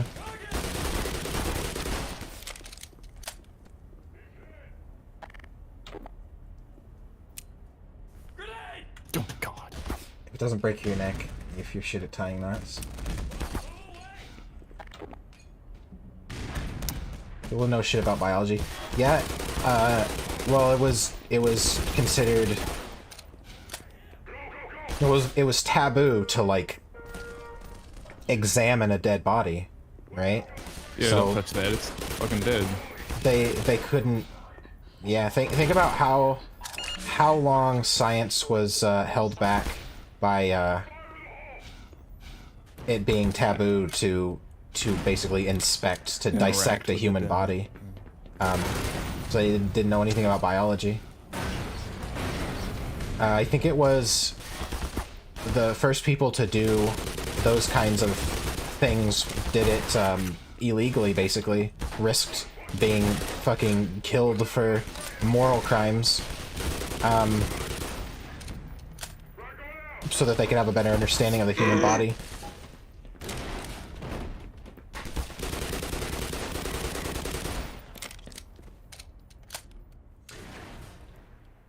Hunting a Narga? Oh, that's pretty hot. What are you gonna do to it? What are you gonna do to it?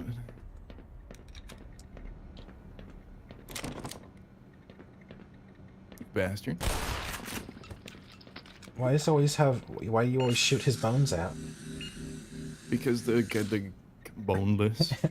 And these only priests were allowed to handle dead bodies, so they had a job that involved cutting the corpse so they could mummify it. Yeah. Yeah, Egyptians probably knew more because they did take out the organs for mummification. They played with the squishy parts. They played with the squishy parts. That's fun. That's kind of is funny to think about, though. The Egyptians knew more about biology than people did. I don't know, a couple hundred years ago. I don't know. They had good like anatomical drawings in like during like the Renaissance, right? Yeah, they did flay people open and take all their skin off and look at it. For fun. It's true. Yeah.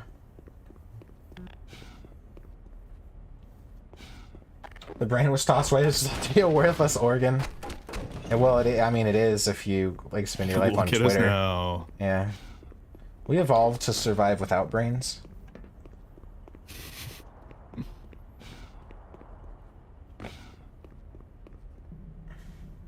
I'm retarded.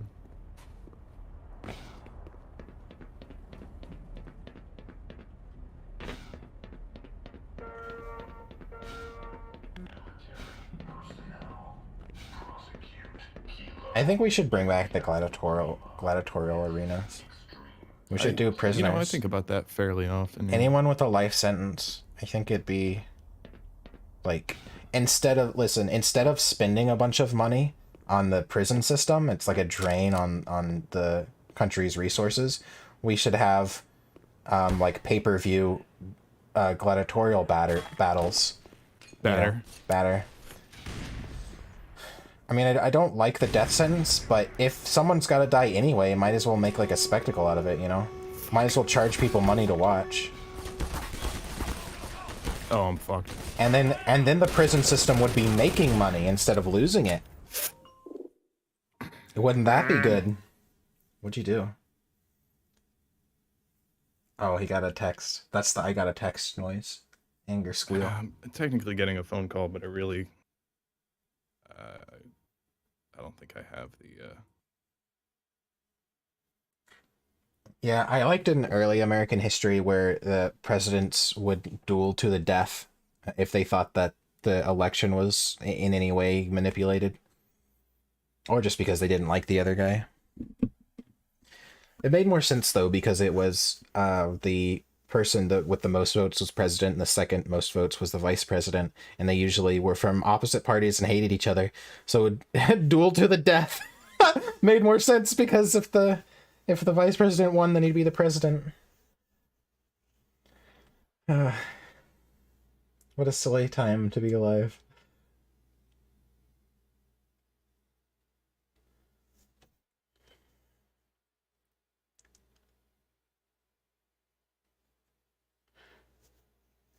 Bring back the guillotine. Get a call from a friend in the cash cab. What does that mean? It's not the cash cab. Imagine Trump and Biden fighting with flintlocks. No, they should do a battle by proxy. They'll have two like Trump can have the whatever, I don't know, Rangers or something, and Biden can have the like transgender squad. Or whatever it is that they're Sir, pushing the for. battalion has already taken 40% casualties.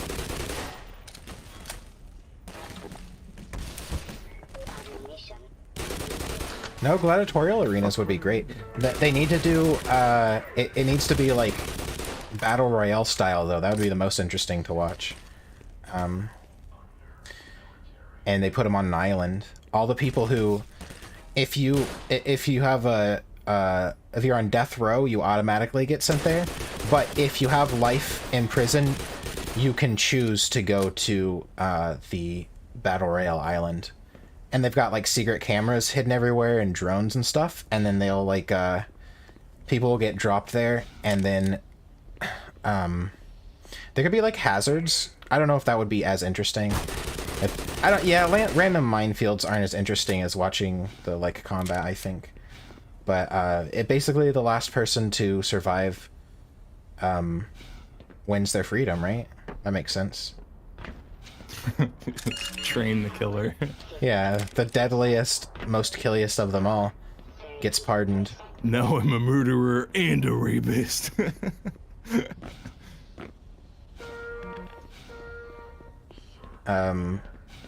And they'll airdrop in weapons and stuff.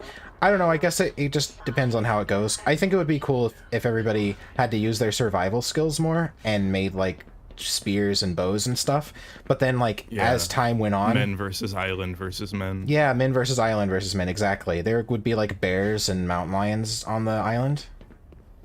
And it would be interesting to watch because not everyone would just immediately kill each other. They'd, like, form, like, groups and stuff. And that would be cool. And all the prisoners would have, like... So there'd be hidden cameras everywhere, and there'd be drones and stuff flying around, so they get lots of good angles. But then all the prisoners would also have, like a camera, like a GoPro on them, that was, like, I don't know, like, around their neck or something. And, they can't take it off. Or it'll explode. I don't know.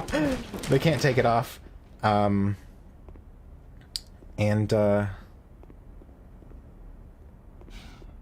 Yeah.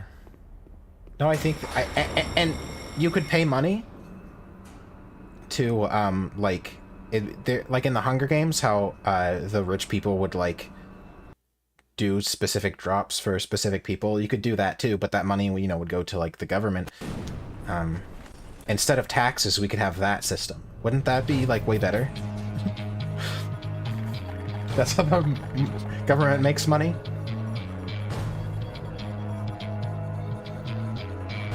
Maybe they win freedom on a luxury resort prison island. Luxury resort prison island. No, they get to go to round 2, which is another battle royale with all the survivors of the previous battle royales. Also put them in cot cages so they wouldn't get touchy-feely.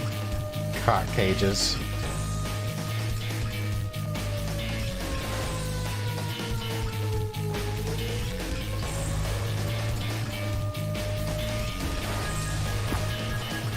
Trump Space Force versus Biden Antifa BLM squad.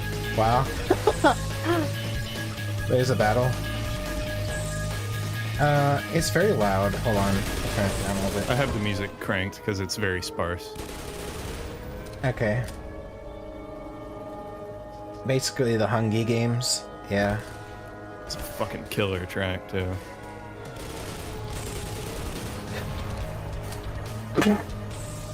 Bless you. No, I think it'd be good. I'd be really happy with paying, like, whatever it is, $5 a month or whatever to get that streaming service. Because it'd be, you know, like a 24/7 live streaming service, and you could switch between all the different cameras, so you could watch whoever you want.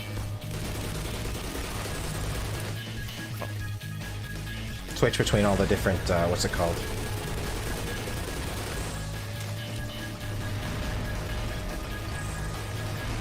Or would it be live?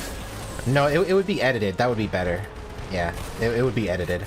So because I'd have all that footage, and then like the whole thing would happen and probably be over in like a week because everyone would starve to death because Let's face it, the people going to prison don't have any survival skills. But what was I saying? Then they would edit it. They had all those cameras set up, and it'd be like it'd be really interesting. Or you could watch it all live, like by camera, and then there'd be like, you know, best clips of the 2021 Battle Royale. Total Prison Island. Talking about the Battle Royale prison, the gag opposite point of view, you've been arrested for tax fraud. Yeah. That's the thing, that would happen. They would, maybe it would be such it would like deter people so much that there wouldn't be as much crime, and then they couldn't do Battle Royale Island anymore. So they'd have to start arresting people for bullshit charges just to fill up the Battle Royale. They'd have to go back to how we are now. Yeah.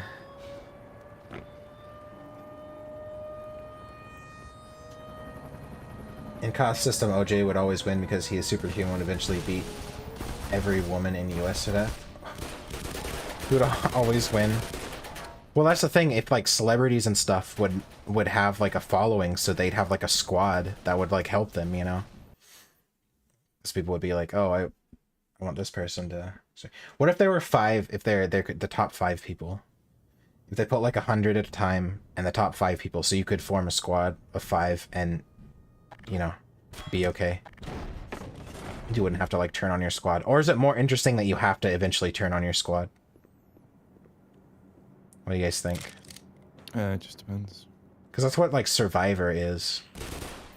The game show that's totally about surviving and not at all just a drama about petty... social drama, yeah. Social drama about petty people.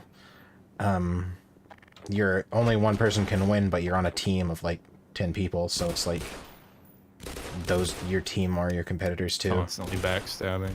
Constantly backstabbing, yeah. God. Oh my God. What a dumb show. A seriously dumb show, because the people who always get voted out, this is something my mom used to watch a lot, so I'd watch it with her. The people who get voted out first are the most capable people every single time, because they're like, we don't want to compete with that guy. Because they're a threat. Yeah. So it's just the like petty retards left every single time after like the first 3-4 people go. A lot of women. Yeah, there sure are a lot of women in the final rounds. So there's a different show. If you like the idea of Survivor, like actual survival show, there's a really good one called Alone. As the name implies, the people are alone. They have cameras set up and they you know, they film everything themselves.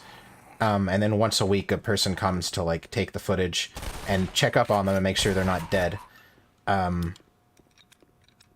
lot of people get disqualified for dying too much. If you lose a certain amount of weight, or it's like clear you have some kind of fucking disease, and you're starving to death, then hypothermic. Yeah, they take you away. A lot of people get really upset about that because, man, it's I don't know. After like 3 months of being alone, surviving off of like eating rats, people start to get really weird. Who would have thought? They start acting kind of funny. What's up with that? Acting kind of funny, yeah. They start getting real silly with the things that they say. No, that Alone show is really good, though. Have you ever seen it? No, I don't think so. Oh. I don't watch anything, so... Yeah, you gotta watch the whole season.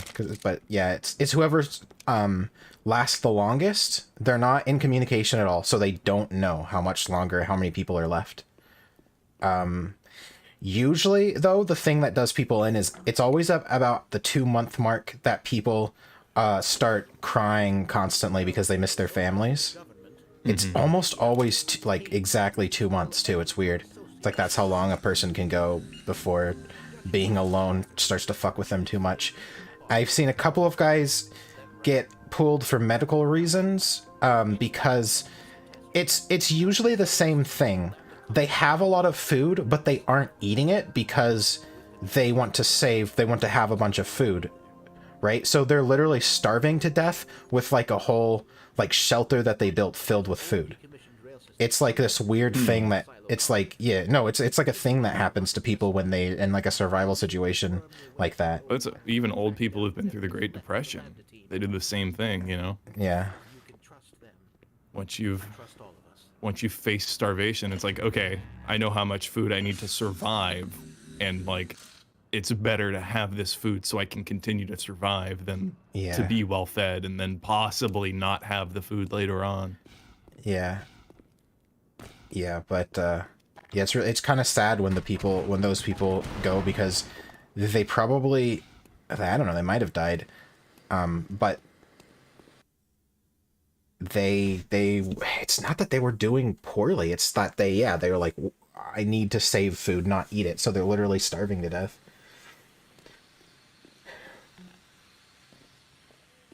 What's the time when explorers are found dead from dehydration, they still have water left? Yeah, same thing, I guess.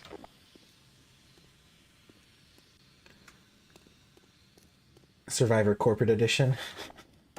Gross. Looks like Sally's due for a promotion, but does she have the chutzpah to suck a mean cock? God. Alone is good. Yeah, people. Those are the main ones. Having food but not eating it, and being too lonely, I guess. But it's interesting to watch. It's interesting. They got me. The people who go, they have like real survival skills too. It's really neat. You know, they'll make like a whole fucking cabin, a whole like shelter with with room. You know, you wouldn't expect, and like a fireplace and like heated beds and shit. They go to I think it's South America. This part of, let me look it up. Where do the people in Alone go?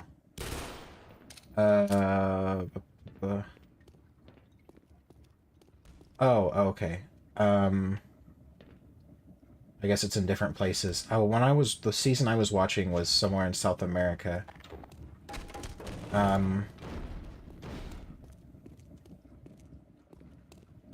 Patagonia.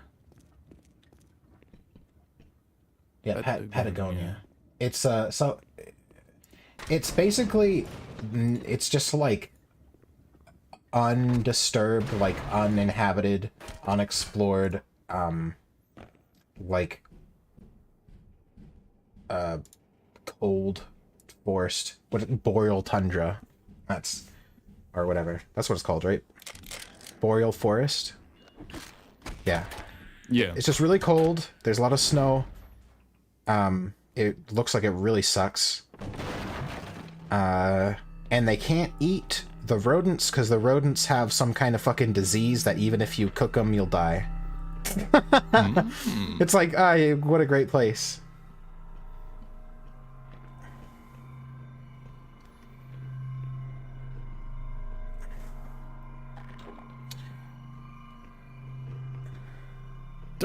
Ooh. Fight Naked get sponsored. Oh, architecture. Just join. What's with the starving to death to save food for yourself talk? We're talking about survival situations. I was talking about the show called Alone, and how people on that show get pulled for medical reasons because even though they have food, they don't eat it because they need to save food. So it's like a weird thing that happens sometimes. People dying of starvation with a hoard of food because they're too afraid of starving to eat their food. That makes sense. Are we already on a rail? On a rail? One of the missions? No, we're not on a rail. We haven't even done the... This must be the fight. The fight. Oh. No, I think I know where I'm at. Full speed ahead, baby! And boy Yinglets.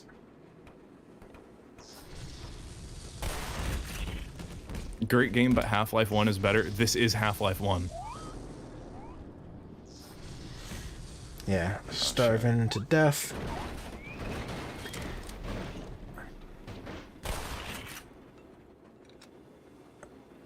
But, I just kind of admire their survival skills. Because I have some survival skills. My dad was he did adventure races. Well, that didn't launch me as far as I would have liked to go. Was it supposed to launch you all the way over there? I don't think it launches you all the way over there, but I think I did hesitate, and that sort of got me. Oh, okay. So you did a thing to try to get it to launch you over there? No, it'll normally launch you, but I think it throws you into the middle of this pit. Oh. I think it normally launches you further, is what I'm saying. So I have some survival skills. My dad did adventure races, which is... Actually, I kind of don't know. But the way he described it is... survival, it's a race, but it's across like mountains and stuff. So it's not like a race on bicycles or on a road. You're traveling like across a country in a straight line, basically. And so you like camp out basically and have to carry all your gear.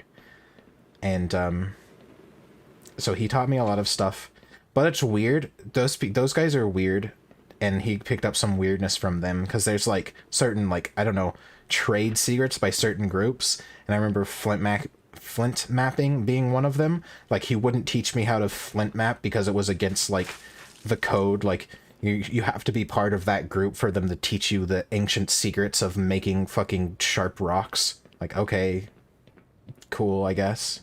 Fucking retarded. Flint map? Flint map, yeah. What is that? Like, banging two rocks together until an arrowhead appears. Oh, okay. The soup room. The soup room. They like the soup. One of the most useful survival skills, make rope from plant fibers. Yes, I have done that. That is hellish on your fingers.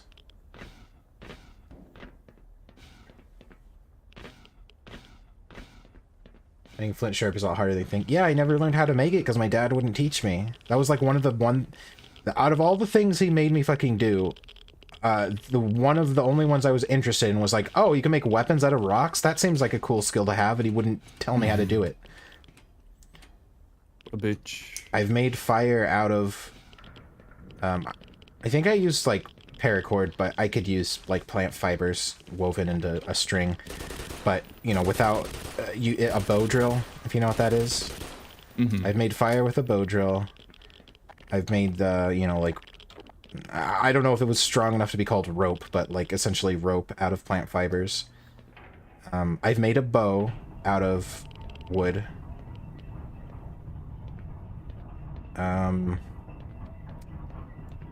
I know how to make, like, really basic shelters, debris huts.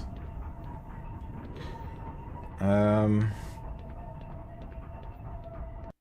I guess. I've never actually, like killed anything hunting, but I know how to set snares and where to set snares for, like, rabbits and things. Well, I guess I've killed fish, but so that counts. There's some basic traps, figure 4 trap. So I have some survival skills. I don't know how far they'd actually get me, though. I haven't practiced in a long time, and it's kind of like when I did it, it was under, like, ideal conditions, you know?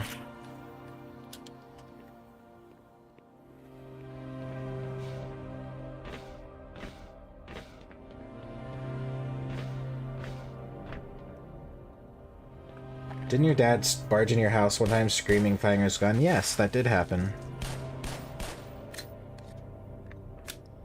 Oh, I was literally streaming, and that happened.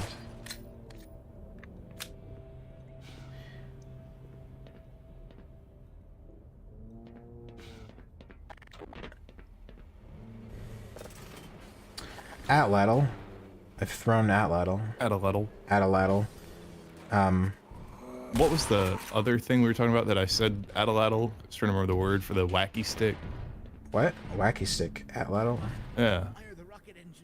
Your fucking Irish wacky stick. Oh, the shillelagh. Shillelagh, yeah. Shillalog. Shillalog. Shillelagh.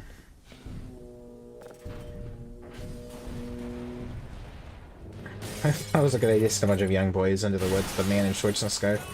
Yeah, you know, the thing is, the Boy Scouts having that problem. I didn't have that problem when I lived in like a small town. It wasn't until I moved to the city that there were all kinds of crazy shit. Like I was in I was in Cub Scouts and then Boy Scouts. I was in Cub Scouts for 3 years and then Boy Scouts for 1 or 2 years, and I never had a problem. But then when I moved to when I moved to Virginia, and I lived near the city and went to like the big Boy Scout meetings, there was all kinds of things going on. You know, it's just like, wow, it's just never a problem in a small town.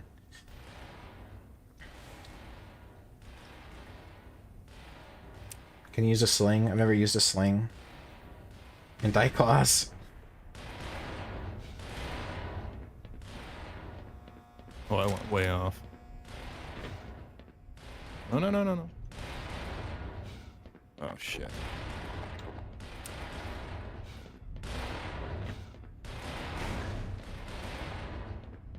What?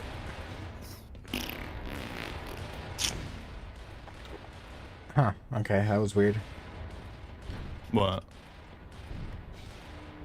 We're like Cub Scouts. No, when I hated the I like the Cub Scouts and Boy Scouts when I lived in Idaho. It was nice. There were only like 10 people in my troop. Everyone was nice. It was like going on a camping trips with friends basically. But when I like moved to where I moved to, and it was like bigger, there were a lot more people. Everyone hated me because because I'm weird. Everyone hated me. It was really miserable. People were just total shitheads. Really stupid. Really, really stupid. The kids were unbearably dumb. And it was just awful in every way.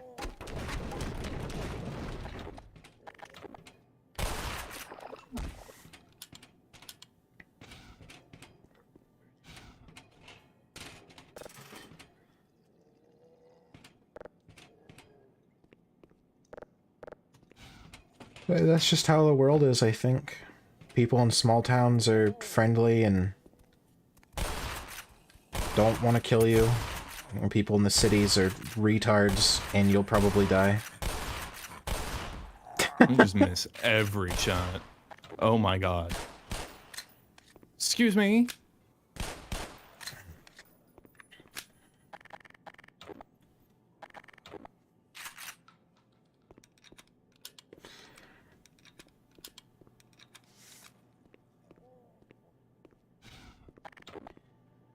Might have to do with, in Idaho, with the, more of a community, just because when you live in a tiny town in the mountains, like, the biggest threat are, like, mountain lions and bears. So you don't want to be, like, fighting each other when you have to fight the bears also, you know? Maybe it's once all the bears and mountain lions are gone, people start turning on each other. Then you can start infighting. Start infighting, yeah.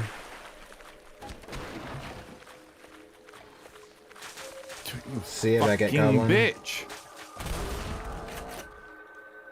God, he took my fucking shields. Yeah. Once I graduate college, I plan to move close enough to the city for good internet, but no closer. That's exactly where I'm at. I live out in the middle of nowhere, and my only requirement is does it have good internet? Most places do now, though. Sometimes I'm kind of surprised because, like, where I live now, I guess it's not that far from the city, but it is in the middle of nowhere. Must have good internet. Fight each other for the right to challenge the bear in single combat. Well, I've seen several bears, but I've never seen someone challenge one in single combat.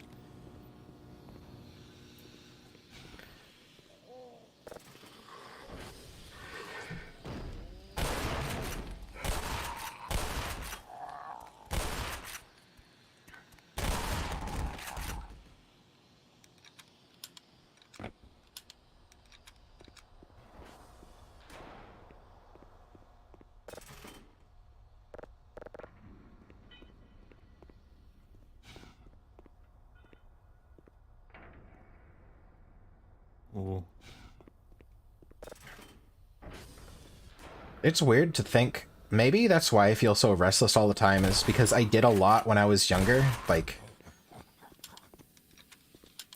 I did a lot when I was younger, but then as I've gotten older, I pretty much just play video games and jerk off to dragon porn. Is that normal? You might be lacking some stimulation.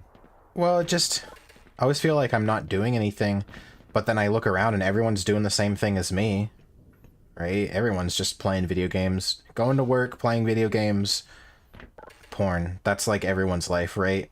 But when I think about it, when I was younger, I did a lot of shit, like going on camping trips all the time and going to classes, like the survival skill classes. That was because my dad made me mostly, but still, I was like doing things. Or like with my dad building, with my dad, he always had carpentry projects, so it was like, even though we were just at home, it wasn't like, he didn't like video games, we weren't like playing video games, we were, like building shit, you know? Built that giant treehouse. You are so fucked. What are you supposed to do?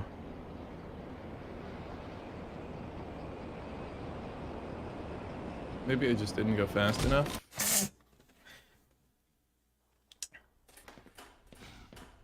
Yeah, you gotta go.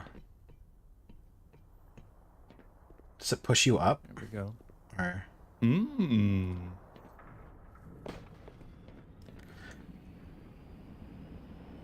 I just thought it was going fast enough or slow enough the first time I went out. I just checked Twitter and saw a video of a diapered fursuiter peeing their diaper. It was interesting. Wow, thanks, Lyrical Wheat. I just love the furry fandom. Yeah. Uppies. Look at all those holes. Yeah, and then like Boy Scouts and stuff. Or like I also did, on top of all that, I was also playing, well, it was like card games a lot. Like I went to state championships and I always went to local tournaments. It was like a once a week thing, and then sometimes weekends tournaments of Pokemon and then Magic the Gathering.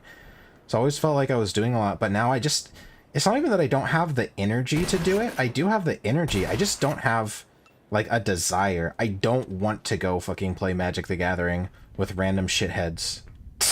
You know? I don't want to go to the comic store and play Magic the Gathering with people. I don't know. Is that dumb? Is that fucked up? Maybe that's why I don't have any friends. I mean, like, offline friends. Card games are fucking gay. Card games are gay. Nah. I don't know. I think Magic the Gathering has really been, has a larger appeal now, because it used to be the only people who played were like 30-year-olds, and I was the like one teenager who played, you know. But I wonder now, when I see commercials, there's always like kids playing, so I don't know if they like have successfully marketed to kids or like what the age groups are like now.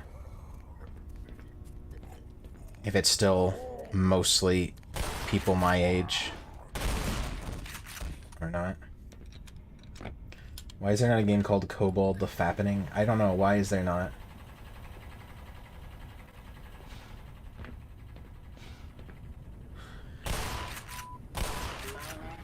That's why I don't really care about the internet and a 40-game PC anymore. It used to be all that I cared about.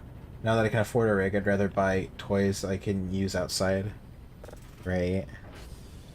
I don't know what I'd want to buy. Really? Swords? What am I going to do with them, though? You're going to attach that to something? Mm-hmm.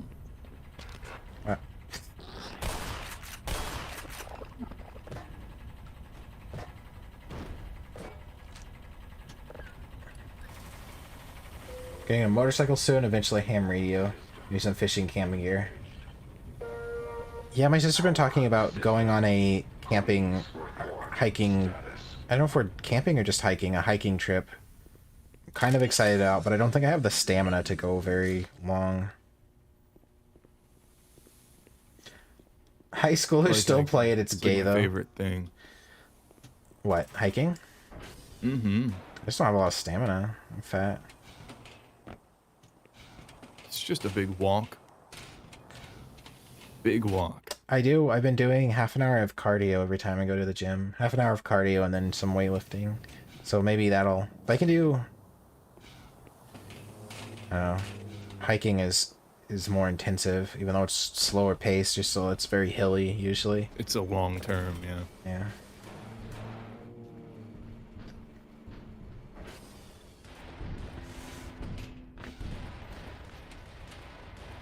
You make that thing less alive.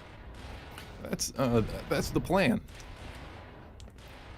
Is in fact the plan.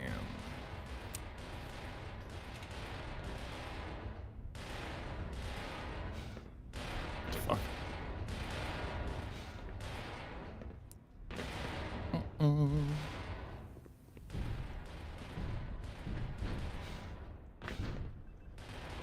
Cost cardio workout involves bouncing on dragon dongs. Great. Warning. Malfunction.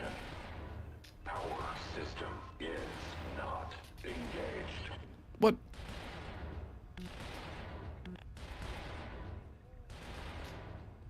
Fuck.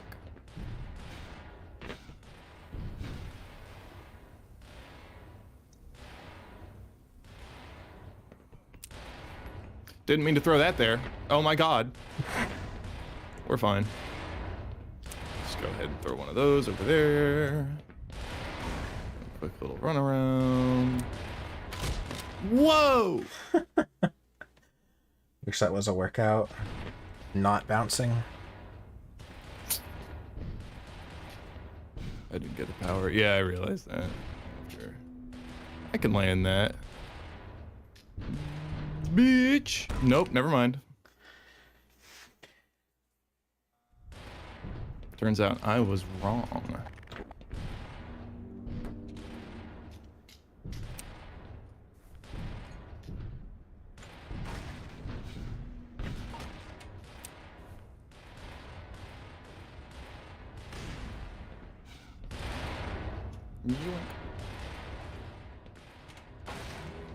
Part of Half-Life 1 gave me nightmares as a kid. The monster is horrifying. Is it? Just looks like some claw tentacles. Not when you're a kid. Big old tentacool monster. Tentacool. You want to hear a funny story about horror when I was young? The movie that scared me the most was The Mummy from the like 1998 fucking comedy. Brendan Fraser, right? Yeah. Oh my god. Yeah, Brendan Fraser. Brendan Fraser. It was 1998. I sure hope it was. If it was like much later than that, I'd be embarrassed. But yeah, I don't know. I remember that movie scaring me so much, and I don't know why. I think it was the actual visuals, the monster, the mummy was just like a rotting corpse is like a thing that I was afraid of, and that was like, that's what it was. If you aren't the one playing, you have a couple minutes to look up Crush Lou. I know who that is. I just didn't understand what you said. You said some weird thing related to her that made no sense, so that's probably why I said what. Huh. Problem solved. Oh. Yeah, I don't know why. Guts. That specific movie. There's only been 2 horror movies I can remember that ever scared me. It was that one when I was really young, and then later it was The Ring. And after that, I was never scared of a movie. God, fucking bull squid.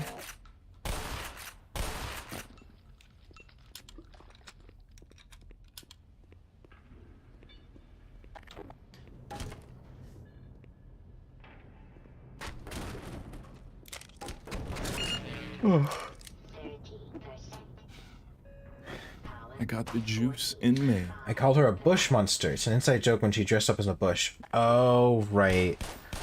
She dressed up like she put the ghillie suit thing on. Yes. Okay.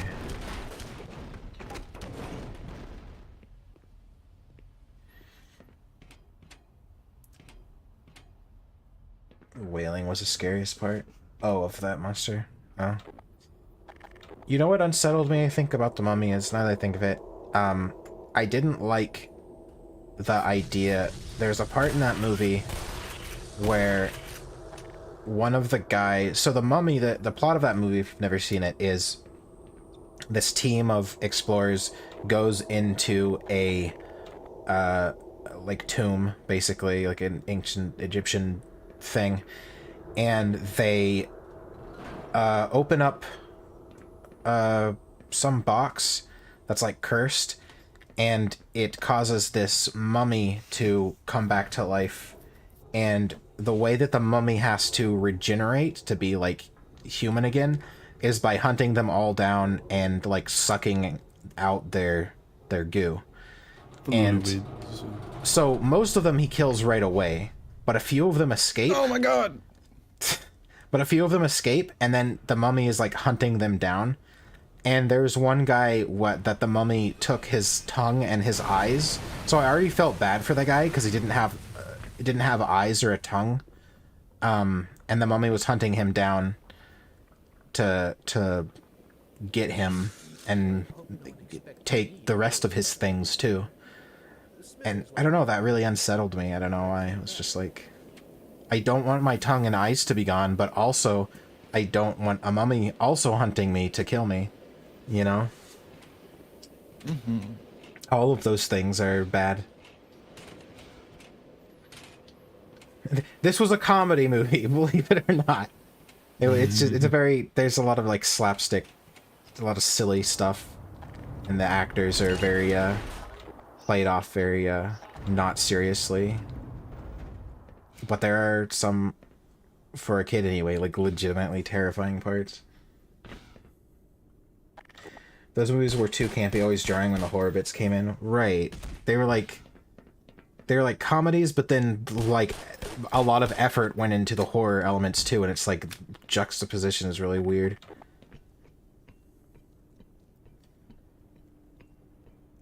I just had like my brain did a thing. I was like, I'm hungry, I should eat lunch before I stream. I should eat before I stream was the thought I just had because I was kind of hungry, and then who would have thunk it already in the middle of a stream. The Mummy had a cartoon series where the boy is apparently descended from the Magi. The boy? I don't remember the boy. Remember Brendan Fraser, his girlfriend. Oh, her name was Evie, too. And he had like a smarmy British friend or something. And they were like randos who all get killed. Indiana Jones was better overall. Well, it's like a totally different experience, but yeah. Yeah, I remember. Yeah, like Indiana Jones. I mean, who doesn't, right? They're like the quintessential like adventure, going into weird dungeons and solving puzzles and traps movies. Maybe that's why. Well, that's got to be one of the reasons why I like Lana Lana and shit like that so much. That stuff just always interested me. I wanted to be an archaeologist, but then I realized that meant standing around in the sun for a long time, and I'm also like basically allergic to being outside, so no archaeology for me. I did go to a dig site once, though. It was at... Dig site? Dig site, yeah. It was at, in Virginia. Where was it? I think it was Mary Washington's house. And they were... It's kind of interesting that something that you would think is, like, not that long ago, really, and, like, very well known about. You know, it's the wife of, George Washington, would be, like, all, like, known about, but apparently not. There was a dig site there, and they were digging up the foundation of the old house and, like, looking through old artifacts and stuff, and just to see what life was like for her and people who lived during that time, I guess. Mm-hmm. Really interesting. That is one thing that kind of fucks me up sometimes. It's like comforting, but also kind of scary at the same time. It's like when you see old like literally like journals of young people from way back, you know, from literally 300 years ago. And it's like, oh, they didn't have toilet paper. They might not have even had running water. You know, they didn't have a fucking pantry full of fucking seasoning. They didn't have all this shit. But they're the same as us. Yeah. You know? Worrying about the same things. Same anxieties. Things. Yeah.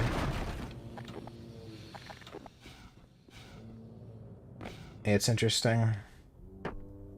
I just think it's that threw me off a little bit, because when I think about something from like a couple hundred years ago, I think like, oh, it's well known and documented and things, but it really isn't. Even a few hundred years ago, you know, they're digging up all this shit like it's 1,000 years old. That, you know, right? It's so weird to me to think about, like, in a couple hundred years, that's what's gonna remain of everything that we have, basically, right? Like, it will be documented that it exists somewhere. There's some database or something has the information, but they'll be digging up artifacts. Fucking finding MAGA hats and things.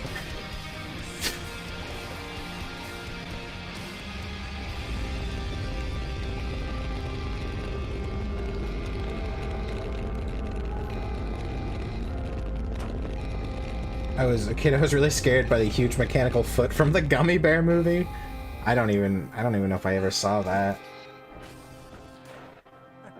Well, I guess it's true. If it bleeds, you can kill it. It's really emotional music for a boss fight. Yeah. I don't know why. Weird. I like it. I'm definitely gonna get the soundtrack, but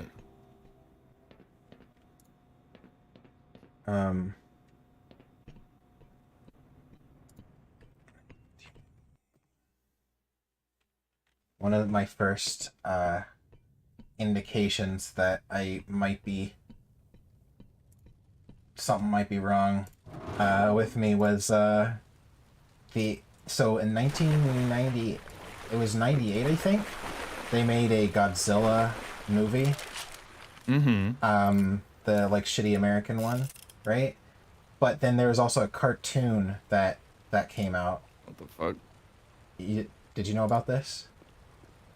Oh, the Godzilla cartoon? The Godzilla cartoon. Yeah, from dude, I always 1998. tried to catch that on TV. I only ever got to see like one fucking episode. Yeah, I wanted to watch it so bad. That Godzilla cartoon. Holy shit. I remember being, how old? I must have been like 10.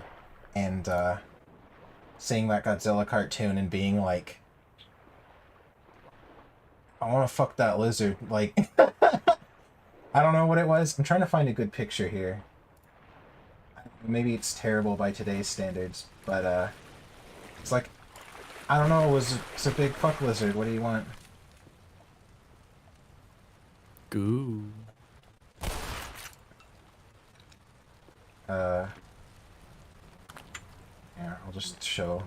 Here's this cartoon. So, yeah, I don't know. As like a kid, I'm sure my mind wasn't like, oh, I want to fuck that, you know. But like now thinking back on like the emotions that I had, was like definitely some kind of like weird attraction to it. Because I was way more excited about that show than the movie. I didn't give a fuck about the movie, but when it was like animated, like art, you know, it was just like, I was very into that show. A lot of fish. Cross Dragon origin story. That's certainly part of it. There's also a lot of like Pokemon involved. And then general furry stuff like Crystal and Renamon, and they really throw all that shit at you, don't they? What kind of, how do they expect poor autistic kids to not be furries when they're throwing all this fucking fur bait at us constantly?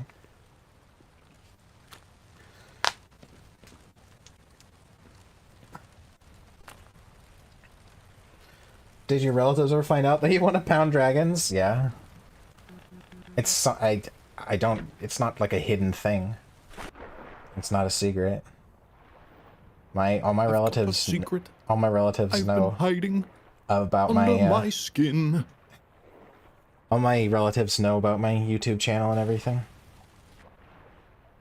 I have some cousins that are like too young to watch my YouTube channel, but and so they have to be told no by my like I guess it would be my second cousins. What are if my cousin has a kid? What is that to me? Yeah, it's your second cousin. Second cousin. I just had yeah. to ask that the other day. Second cousins that are too young to watch my YouTube videos because they're a little much for kids, I guess. Am I fucking retarded? Am I missing something? I thought you used to go... Oh, right. It's the fucking dual layered chamber. God. Oh. Okay. First furry porn I tried to look for was Digimon, specifically Gatomon. Definitely Renamon for me. But I also like that one that's like... I don't know what it is. It's like a bear. Or something. Hold on. If I remember its name, it'll be funny. I do. Gazamon. I like that one too. It's like a weird... It looked kind of like Sneasel. Pokemon Sneasel. Schneeble. Yeah, definitely wanted to fuck Gazamon.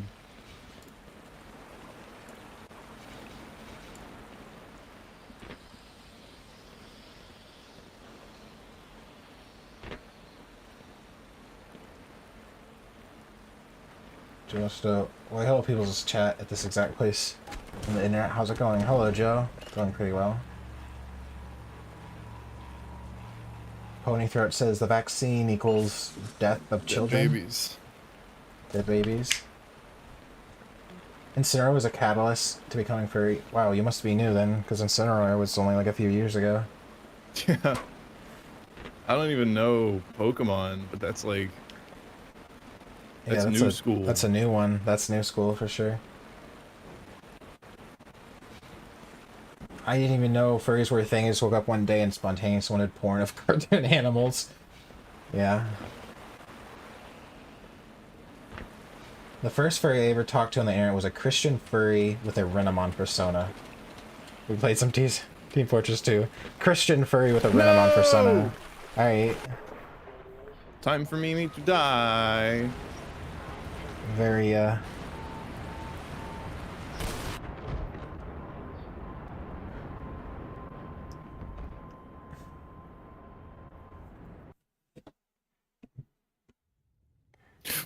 What?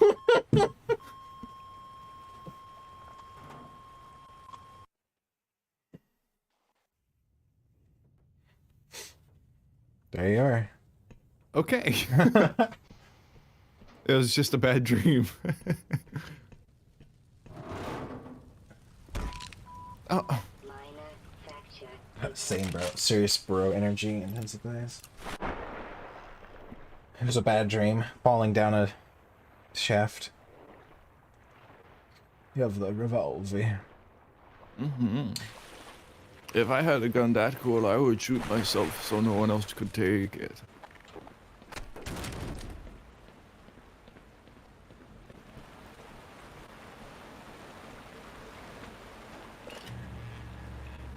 You're draining the goo. Mm-hmm. Can you just keep some of that in your pocket? Put it in my pocket. I'll keep it in my mouth for when I need it later. Like, to recharge you all the way back to full shields, that's not very much goo. That was like 3 little vials. You could carry a backpack full of those. Mm-hmm. Well, if I knew where they kept them, but... Oh, there's only the goo on the walls. I'm a theoretical physicist. I don't know where they keep the goo. I'm not privy to that information. They keep the goo, the shield goo.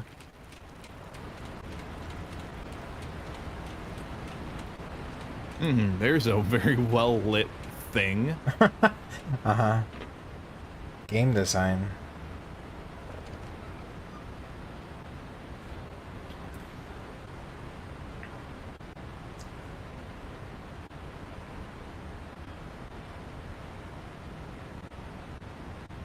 Wow. It would have taken a contractor 6 months to turn that wheel to put that pipe into place. Sure would have. Is there something over there? I don't think so. I was looking at Furry Porn years before Incineroar came out. However, it was when Incineroar was announced for Sun and Moon that I was like, fuck, I'm going all in. Yeah. Let's see.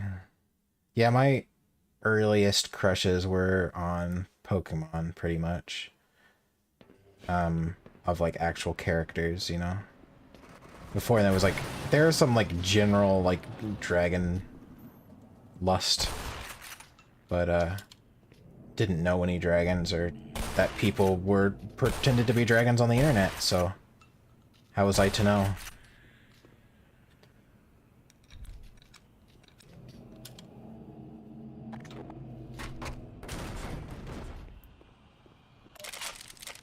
Trip mines.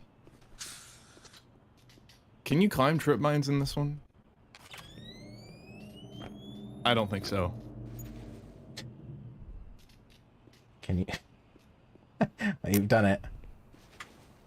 What? That was a jump. Okay. I'm like 90% sure. Yeah, I jumped it. It looked like you ducked under it. Not really Well, under I it, did but it. into So it. basically, I jumped, but I was crouching at the same time. So I went like up, but I was going down. So like my feet were not on the stairs in the middle of that. Okay. Crouch jumping is a skill, dude. Oh, I don't have any of the cool grenades. Toxoplasmosis So yeah, grenades. there used to be a skip in this because you could put trip mines. I'll just let him work for a minute. There's a wall that you need to get through, and you can just stick trip mines to it and climb the trip mines and hop over the wall. There he is. He's upset. Do you have to kill him, or do you have to stab him in the Cromulax down there? Does he do anything? He's upset.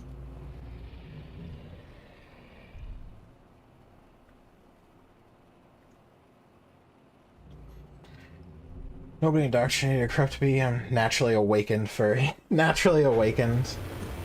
Oh, fuck off. Someone did corrupt you. Probably Disney, just too young to remember. The first movie I saw in theaters was The Lion King, and that probably corrupted me. Oh, I finally got launching grenades. Does you dad upset that his genetic bloodline will end up dying inside of a Janine? Yeah. He was a little upset when I told him that. I was upset that all his kids have Down syndrome.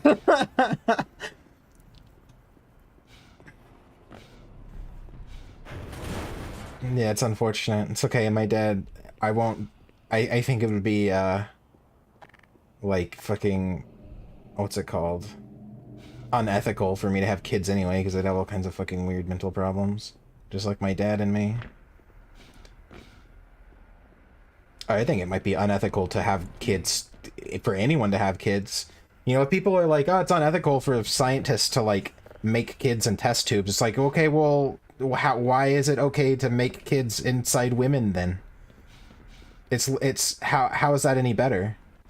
You're still like, all the arguments are the same. You're still creating life, especially since if we had all the answers, like, oh, here's the best way to live your life, here's how to be happy, here's how to do this, but we don't at all. So it's just like throwing more people into the fucking fire for no reason other than like a fucking feral instinct to procreate. Desire to breed. Yeah. So yeah, I think it's probably unethical for anyone to have kids.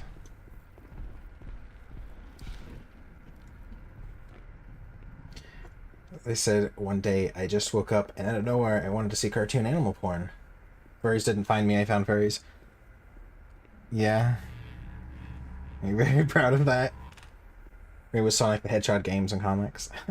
I never liked Sonic. Asshole. Sonic designs were always like gross to me.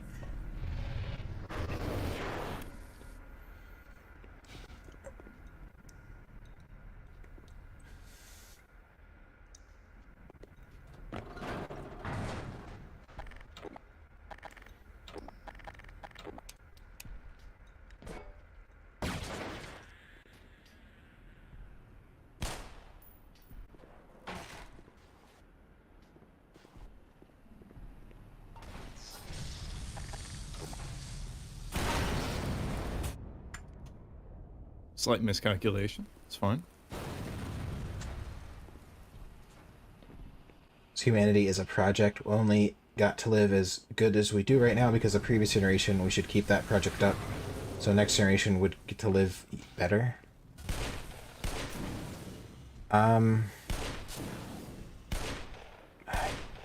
Yes, I don't know. I think it goes in cycles. I don't think things are always better for the next generation. I think our generation had it better than us. We have more tech. We have more take that many Magnum shots. Advanced technology, but that doesn't mean we have better lives. Yeah, I think the previous generation had it better. There's a... Yeah, I think so. I think we have the capacity to make things way better. We're just too fucking stupid for it.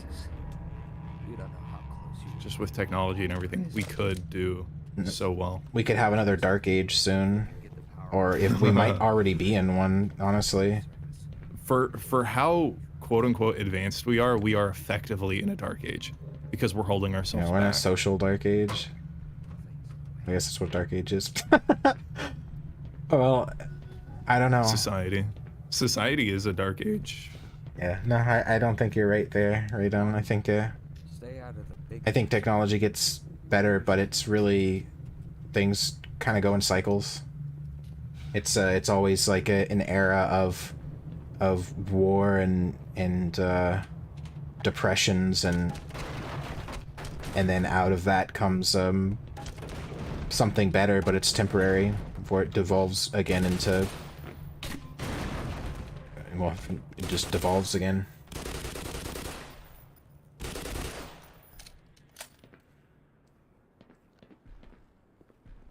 You have better lives than anyone in the past. If you look at least periods, 100 years, one generation is too small a sample size in terms of history. I guess it depends on your... I thought we were talking about generations, though.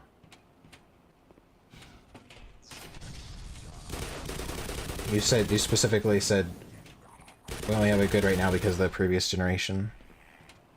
So you're talking about generations. I guess if you broaden the terms of what you're talking about, then I can't argue with it, though, so it's fine.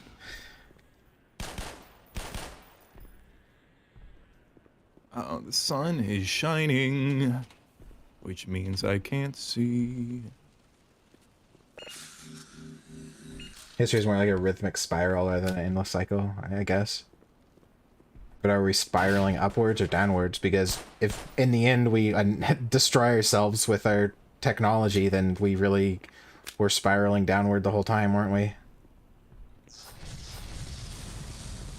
Just put yourself in cryo sleep until the robo-fuck raptors are ready. I hope we have robo-fuck raptors within my lifetime. We might. Especially now, since lifetimes might become like 30% longer with the new, fucking, what is it? Adrenochrome injections or whatever they have now. What is it? That's only for pedophiles. What is it that they inject into you that makes you live longer? They do it to rats. It's testing. I don't know. It's, what the fuck is it? Cum. Cum. Yeah, dragon cum. They found a use for it. No, it's fucking... It's something that clears up aberrant proteins in your cells, which causes them to be more efficient and live longer. And it can improve the lifespan of rats by 30%. Which is a good indication that'll have the same effect on humans. Aberrant protein was my nickname in high school.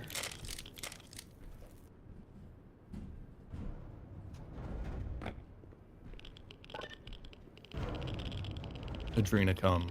Adrenochrome. Goat balls. Balls. Love you guys.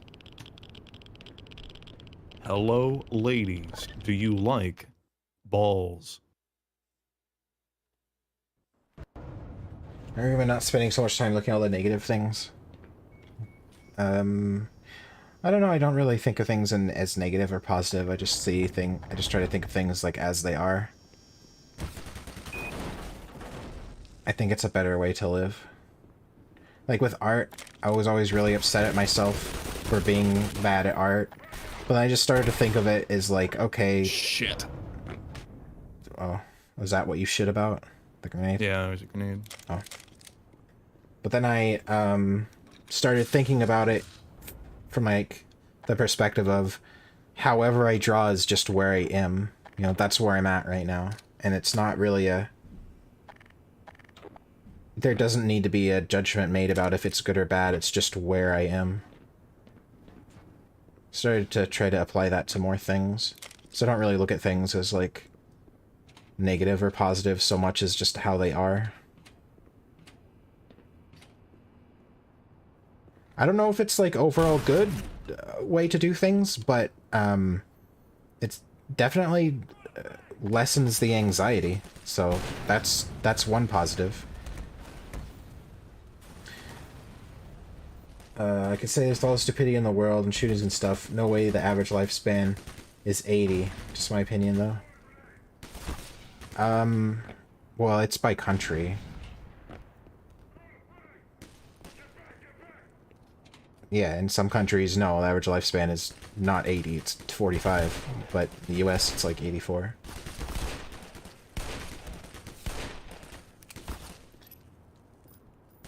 The Antichrist ruled for 1,000 years of darkness for the final battle with Jesus.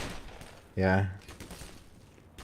You should live your whole life with, you know, with that as your theory. See how far that gets you.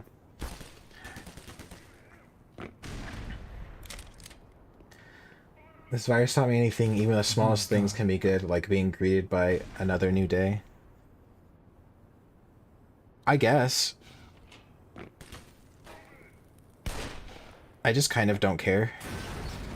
And I don't mean that in a way... Usually people see that as like a negative, but I don't see it as a negative thing either. I just kind of don't care. Like if I didn't wake up, like if I died in my sleep, I mean, obviously I'd be dead, so I wouldn't care. But when I think about it, it's like not something I'm afraid of. It's not something that I... like, am currently upset about if it happened. Like I said, everything is like... Thinking about things differently lessens anxiety. I don't know if that as my goal is like a good place to be, or if I should have anxiety over some things, or what, but I don't know. Living most of my life with high anxiety has really not done a lot of good for me, so I don't know. US is 76 or something, Japan is 83. Pretty sure it's 84 for women in the US and like 80 for guys. So. Holy shit.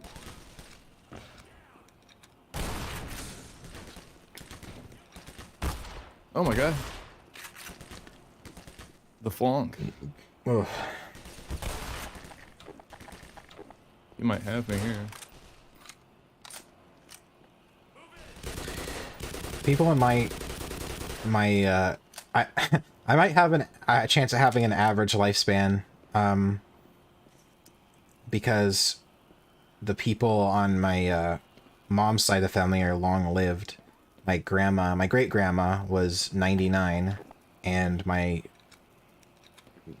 current grandpa, I guess, let me think. Current grandpa.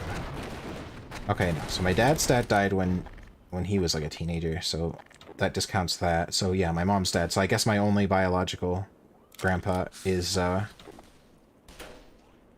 don't know if he's like 86. He's still kicking. Still ornery. He's still ornery as fuck. He's not all like weak and emaciated, you know. So I don't know. Probably get at least a few more years left in him. So anyway, my mom's side of the family is long-lived. Which is good because my dad's side of the family is extremely short-lived. They all died from drug addiction.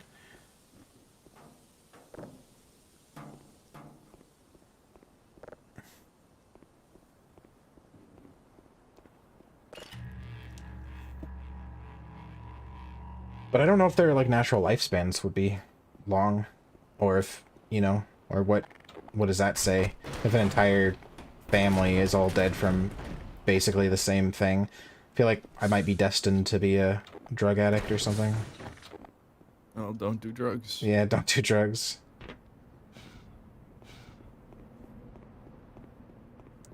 I've already made a pledge not to do anything. If it was made in a lab, not to do it. I will try things that are natural, like mushrooms or marijuana or something like that. I will try them if they're natural. If it has to be made in a lab, it can't be good for me. That's the general thought I have. Hey, I've got these apple core seeds that we can grind up and well, if it's something, down. if it's something that's like I know it's all natural, I promise. Bad for me, even though it's natural, that doesn't mean that Bro, if it's please. natural, it's good for me. It's natural. It hits different. Please. I'm not saying if it's natural, it must be good for me. I'm just saying it's good for you. No. Bro, it's not sativa. This is indica. Just please hit it, bro. It's different. I swear. No. Just suck on it, bro. Please. I tried. I tried mushrooms and it was not pleasant. So probably not going to do that again. It actually scared me off from trying DMT, which is interesting because I wanted to try DMT. Gee. There they are. Are they scared me real bad. Fucking subwoofers? What are they? They are. I feel like an ATF agent. Because usually people are like, oh, you try drugs, you want to try more drugs. But it turns out if you try a drug and then realize it's like not so great, then you don't want to do it anymore. So maybe like trying things is not always the worst fucking thing ever. I don't know. You get experiences, but there's also value in taking other people's, like, obviously a first-hand experience is very valuable, but sometimes you want to take someone else's first-hand experience as your own instead of making the same mistake, you know? Right. Well, I tried, well, the first thing I tried was marijuana, and I like it. I don't do it often, but just doing a little bit. Doing a lot is not good because it gives me anxiety, but doing a little bit is nice. It just kind of takes away the anxiety and like makes it things like more relaxing and makes me better at video games too. Maybe because it takes away anxiety, but I don't know. I think it makes me dumber, but that's a good thing because it like all that means is like I don't think about as much shit, so I'm not as distracted. Or something, because it makes me dumber, but it makes me better at concentrating at things. Does that make sense? Mm-hmm. I think that's what it has to be. It like takes away anxiety and all these like random thoughts. Like I'm not smart enough to have multiple fucking trains of thoughts and so they don't derail each other, which makes me able to focus better. Or something. They don't have the bitey worms. The bitey worms in this one. Yeah, there used to be little worms in the water. Spider that bites you and makes you have an erection for 20 hours, then die is also natural. Just put it in your foreskin.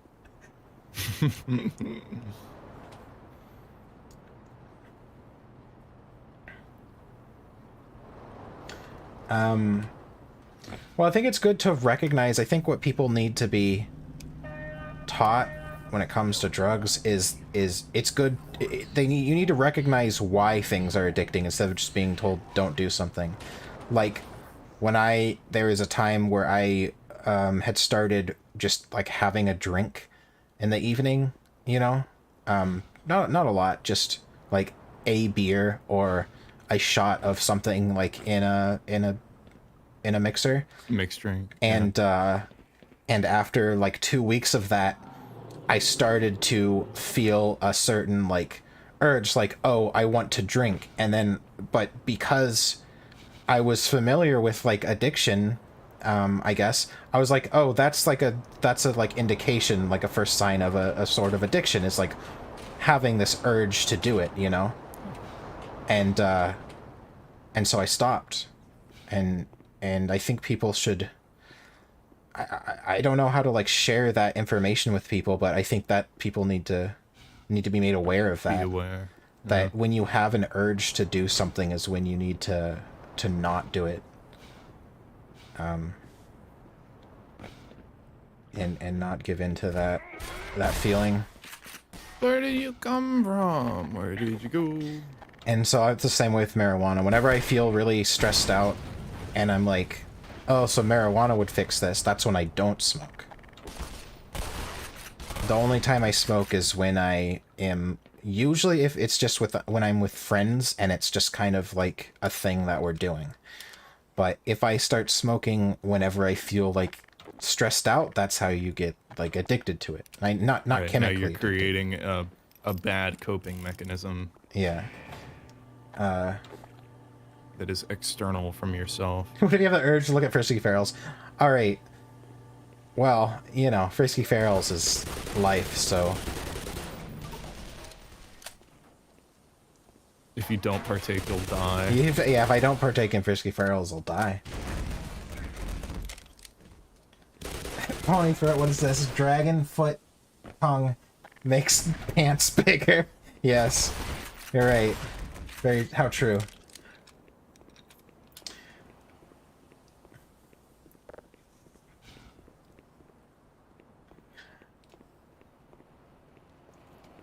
I don't know, my dick's so hard for most people. It just hit things now and then, but I can quit cold turkey. Yeah. Yeah. So, I think that's people need to be aware of. And I think the most dangerous thing is being around people like your social circle are people who do drugs a lot. I kind of get it now. I get why parents are like, don't hang out with Steven. He's smokes marijuana. Like, I get it now. It's not so much that it's not the marijuana, it's that this person's entire psyche is effectively dependent on marijuana or substances in general. It's not just Steven, it's Steven and his friends, and if every time you're just smoking marijuana and that's your group of friends, then you're going to be smoking marijuana all the time and you're going to be addicted to it whether you think you can be or not. Right. So I get it. I don't know if like adults get it. I don't know if they actually get it, but it makes sense. I think they just say things. That's a whole nother fucking thing. But anyway, I don't even pay for drugs anymore. It's only when I have friends offer. Yeah.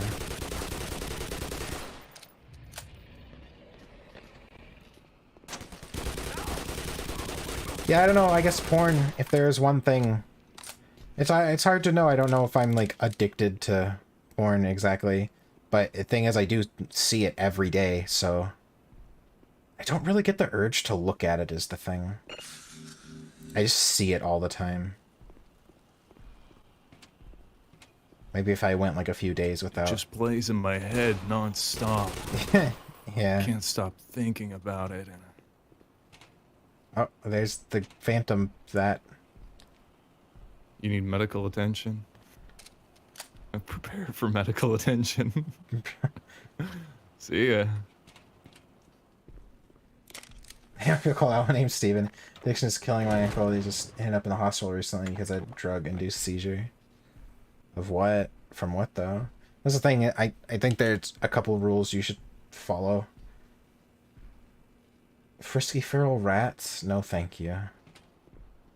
If Sephiroth makes a rat comic, that'd be the worst thing ever.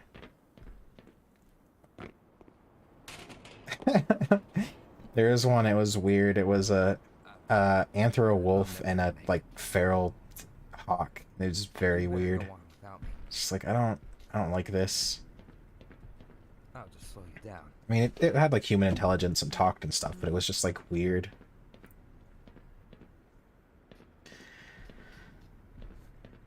I'm gonna roast this meth, my brain. Huh. Hell yeah. Me, I got work tomorrow, bro.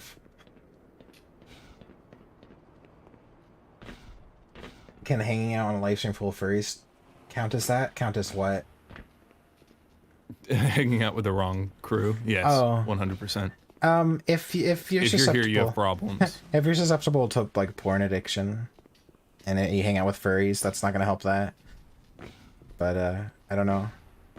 I've seen some people that are definitely like addicted to porn, and I'm not like that. I'm not like I had a friend, normie friend, who was like he couldn't stop looking at porn. Like when he came over, he'd open his laptop and then he'd just be watching porn. You hear the What the fuck? And it'd just be Actually, like, you know what? I had a friend like that dude, too.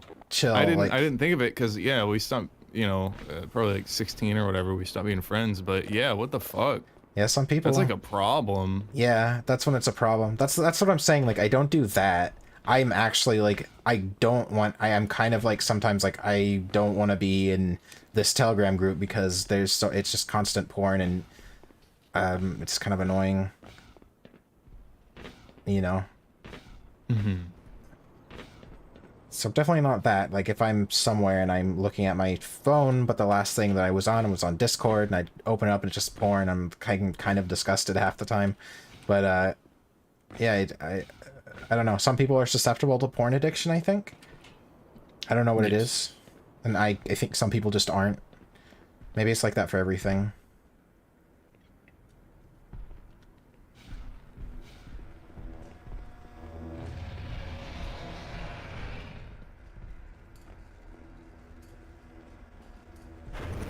Ow! He's on narcotics, pain pills, and shit. Years ago, he got in an accident, and the doctor prescribed him with morphine. I think he was addicted instantly. Yeah, it's pretty bad. My dad was addicted to opiates.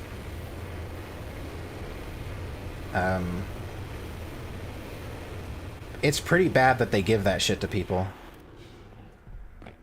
Something that could get you that addicted and fucked up. Mm-hmm. Yeah, I don't know.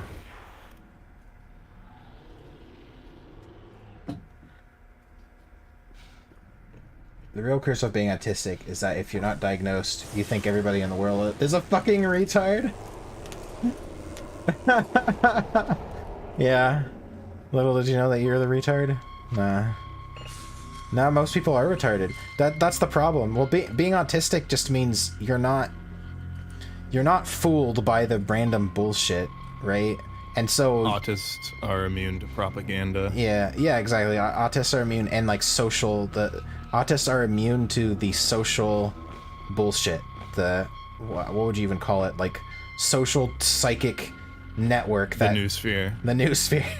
The social psychic network that everybody does the same thing and has to be on whatever fucking trend, and autists are just kind of immune to it.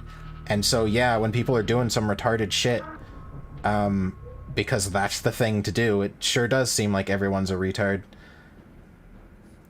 I don't think it's a bad thing though, to be immune to the retardation.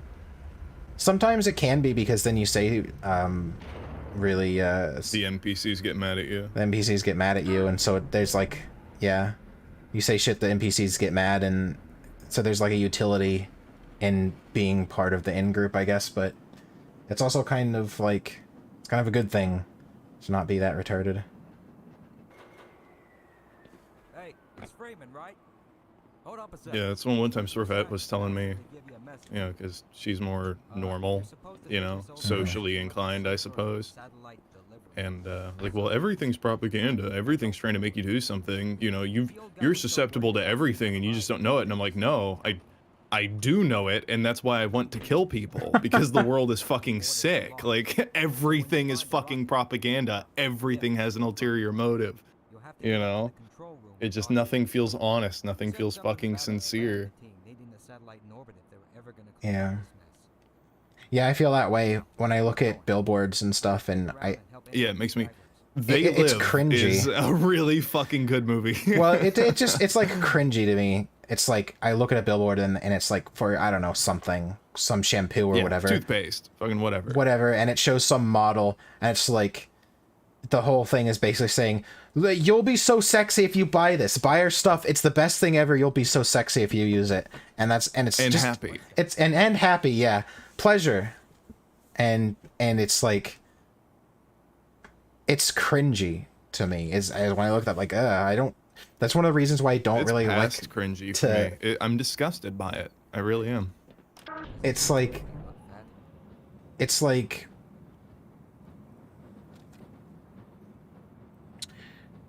one of the reasons I have a hard time with YouTube, I think, is because I don't want to advertise my channel too much, because it's kind of cringy. And a lot of people do, and they're like, look at this, it's the best thing ever. you know, with their own product that they make, and that's just what you do. But I like don't want to, because it's just kind of like fucking cringy. Koth probably thinks women... What? Koth probably thinks women are not sexy because they don't have wings and tail. How did you guess?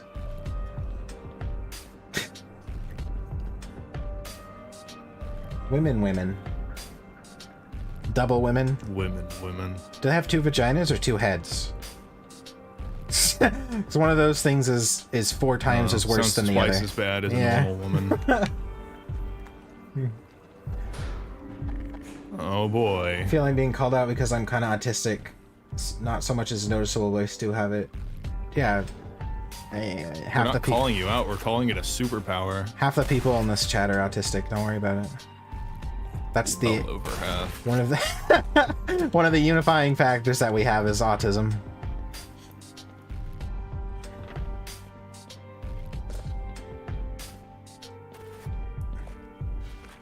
It's a fucking good track. Sounds like a metro track.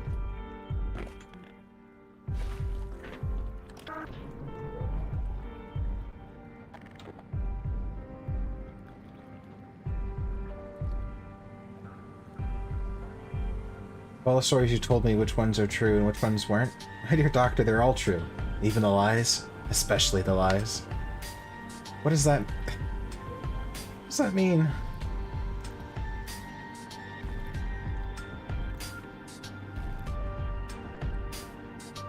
You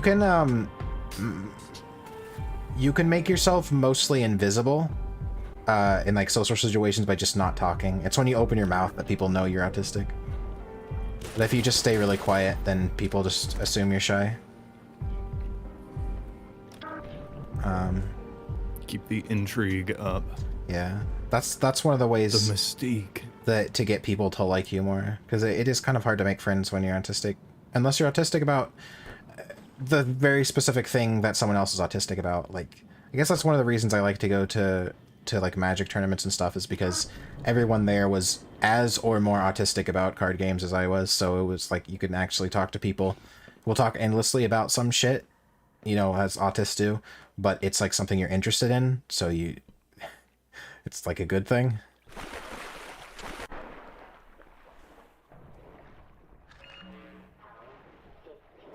Yeah, Magic players. Jeez, what a crowd.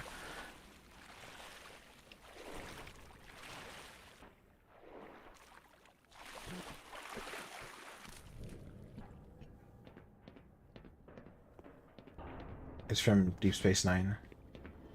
Hard to make friends when all you do is poop fart and it makes you stinky. Wow. Colesborough Effect always talks about sharding his pants. Oh.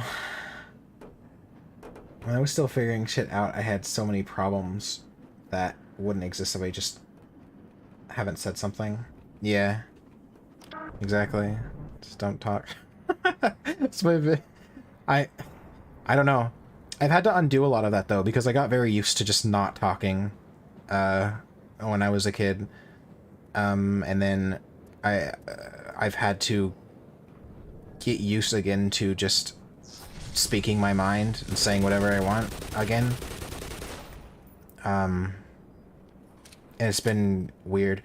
Part of that is like this whole social justice thing, though. That also, like, I've had to stay very quiet. Because that's what the social justice crowd wants you to do, is just not talk. If you have any sort of opinion that's not theirs, or not theirs, or might not be theirs someday, then you're just supposed to not talk. So it's just safer to not say anything. And it's really sad, so you get used to just not being able to speak your mind. Being in the furry community, did that to me, I think. Just being afraid to say anything or have any opinion about anything. And I've had to like undo that sort of conditioning.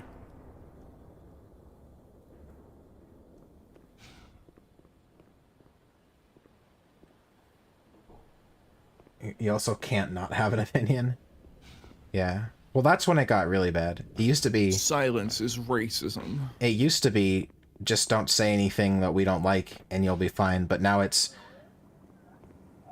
if you don't say anything, we assume you have wrong opinion, I guess.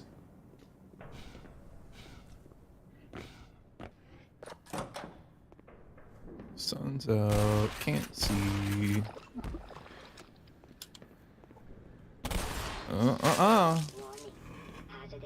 You're stinky and gay.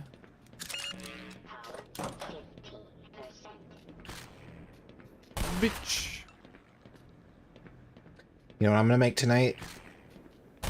Chicken. Chicken tonight. No, I got hamburger. So my sister, I've been like making recipes. I've been making recipes, but they were never like that good, and I was always like, what can I do to make it better? And I realized it's because my sister always buys turkey, like ground turkey, which is basically tasteless garbage, and because it has like 5% less fat content than hamburger, and I'm like, why would you do that to yourself? Why would you buy garbage? Inferior product for a negligible difference in I don't even know, perceived difference that perceived health benefit, negligible perceived health benefit. I don't know. So I bought regular hamburger meat. I'm gonna do the shopping from now on. I'm gonna buy this garbage health food. Doesn't even matter. I doubt it even matters. What's the difference? Because a turkey is 15% fat and regular hamburger is like 20% fat. What the fuck could it possibly even be the difference, you know? How many hamburgers do you have to eat? How many pounds of hamburger do you have to eat before it makes a difference? Anyway, what was I saying? Oh yeah, so I'm gonna try this time, but I bought other stuff too. I bought little tortillas, like little ones for tacos. So I want to make picadillo. What is it called? Picadillo, yeah. That's really good. You take the hamburger and you cook that and you put in onions, chopped tomatoes, potato, and jalapeno. You can put whatever pepper, but I use jalapeno because it's like tasty and not super spicy. And it's really good. Do you use garlic? I put garlic and onion in everything. Yeah, I might try some garlic in it. Do you put any other thing? Do you put cumin or turmeric? I normally go light on cumin. I would put a little bit, but it's just a flavor that I'm kind of just permanently burnt out on. Yeah. Anytime you get meat anywhere down here, it's just cumin. And so I go light on it, and I normally do something else, just kind of on the fly. To be fair, Kyle probably doesn't look like a guy you should get food advice from. Wrong. Because I'm overweight, you should definitely get food advice from me if you want stuff that tastes good. Tastes good, yeah. Yeah. If you want to lose weight, just don't eat. Don't eat fucking garbage. Just don't eat. You're gonna be doing the same thing anyway. Let me tell you, like, the difference between turkey. I'd rather not eat than eat fucking tasteless cardboard. You know? Yeah. So.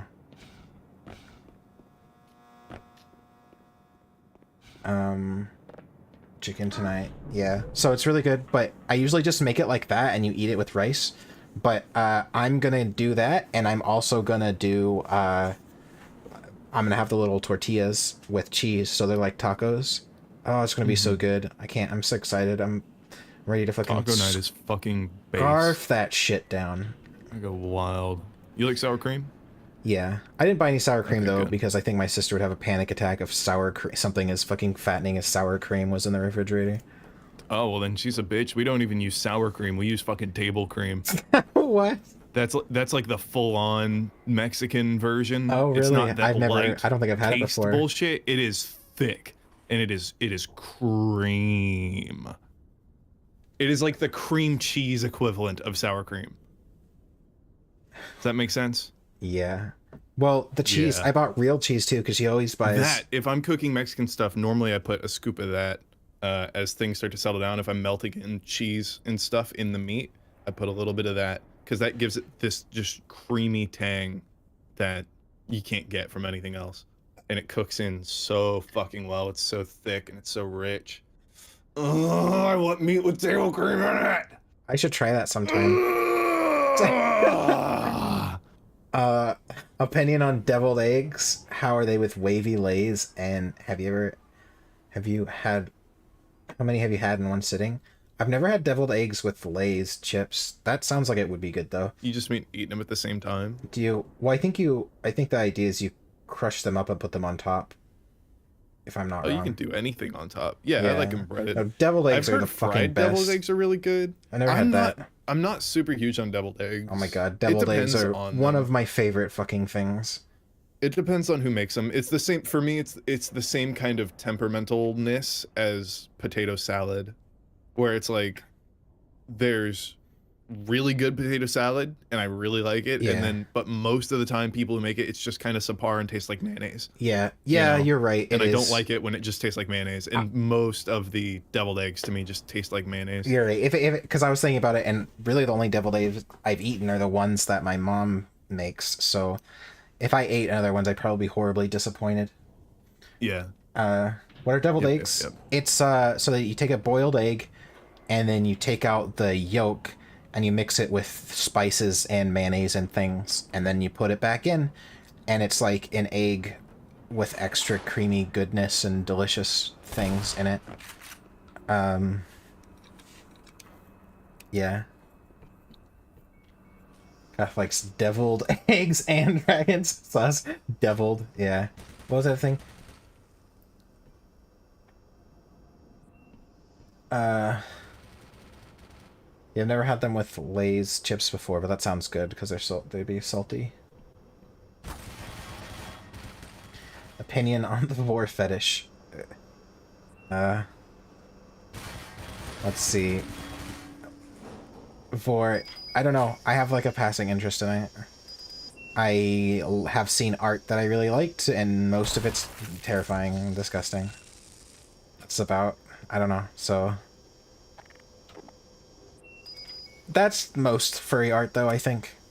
About 10% of it is good, and the rest is terrifying.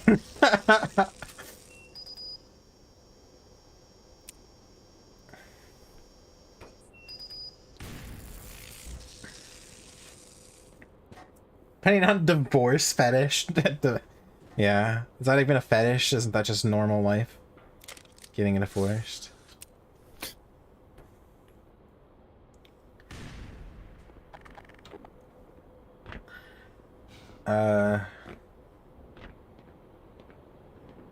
Guess whose dad disappeared as well due to colon cancer March 30th. I'm not crying a lot. Surprisingly, he bought me Divinity Original Sin 2, one of my favorite games. Well, I'm sorry to hear that, Scroll Keeper. Damn.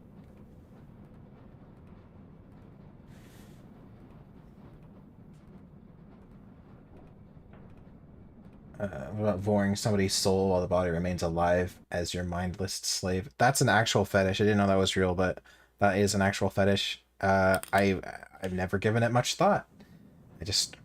A friend of mine was talking about it. Soul vor. Opinion on my bitch ex-wife. Probably a bitch.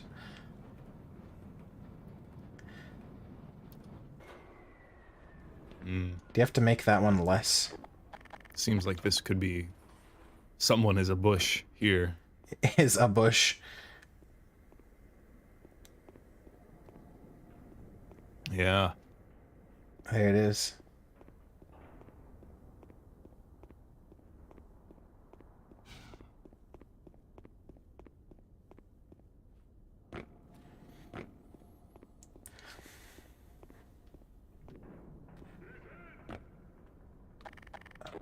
Lots of bushes here. I did double barrel shot on you and you didn't die. That's bullshit. Everything's fetish. Yeah, if you can think of it, it's probably a fetish. See Eldrath. Whoa. That's a lie. That's fake news. What is that mostly for? Well, your head went that way.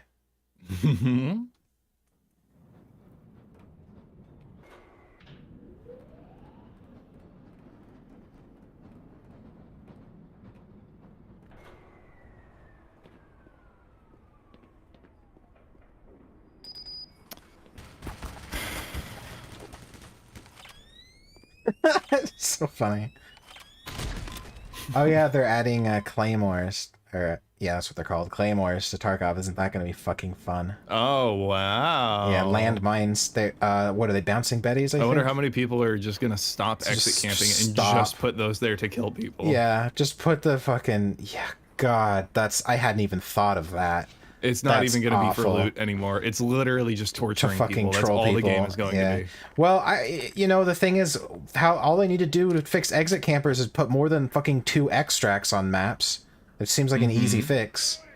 Like, I feel there needs to be as many extracts as there are infiltration points. You know? If 15 people spawn on a map for a match, there needs to be 15 exfils kind of around the perimeter, you know? I think there should be more timed exfils that go away, but then I think there should be just static exfils. Yeah. Because you're, like, you have a hideout, so obviously you had to fucking get there, you know? Yeah. Well, what they're saying is in the future they want to do it to where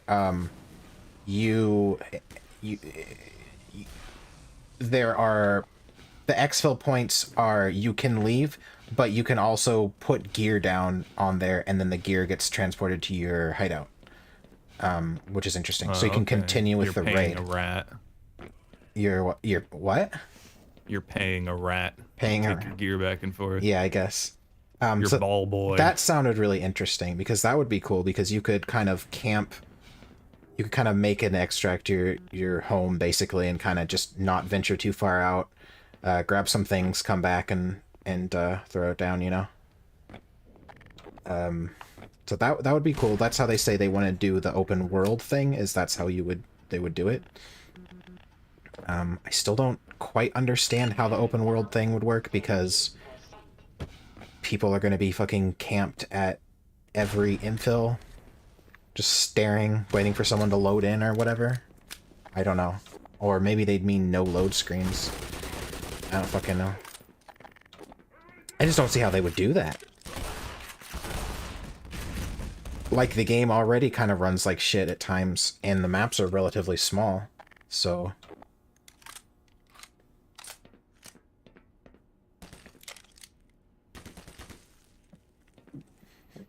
Yeah, I really don't get it. I'm kind of lost. I can't see... I don't understand their vision. And I feel like maybe that's because they don't either. That's kind of a bad state to be in. It's led by a masochistic gun autist. Yeah, I'm led by a massive autist. Yeah, that's the worst thing. Because the biggest problem with Tarkov right now is the economy's all fucked up because the price of bitcoins is based off real world price of bitcoin. So when that went up, the Bitcoin farm got crazy, and now everyone has like 300 million rubles because they're generating like 3 bitcoins a day, and it's just like people are making more money they could possibly spend, you know?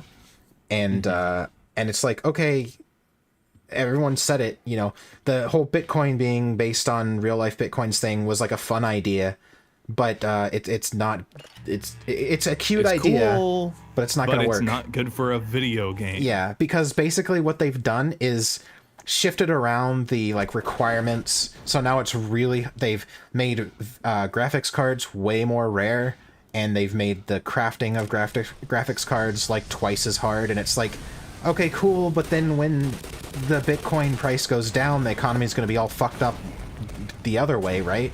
It's going to be not worth having a Bitcoin farm, and so the hideout won't even get used. So it's like, it's a cute idea, but it's like fucking your game up. Can you not see that? They made it equal to real life Bitcoin. They made it, it's a fraction. when you get a Bitcoin, it's 0.2 of a Bitcoin, so it's based on however much that is in real life. So right now it's 800, I think it's 850,000 rubles per 0.2 Bitcoins, and you might get. Well, the real fuck is cryptocurrency. So, it's fucked up. It's just fucked up. The whole economy's fucked up because money is way too easy to come by. So to combat that, they've changed the game and the way you craft things, which is a huge waste of time because it's at best a temporary fix. Because next swipe, maybe Bitcoins won't be worth 850,000.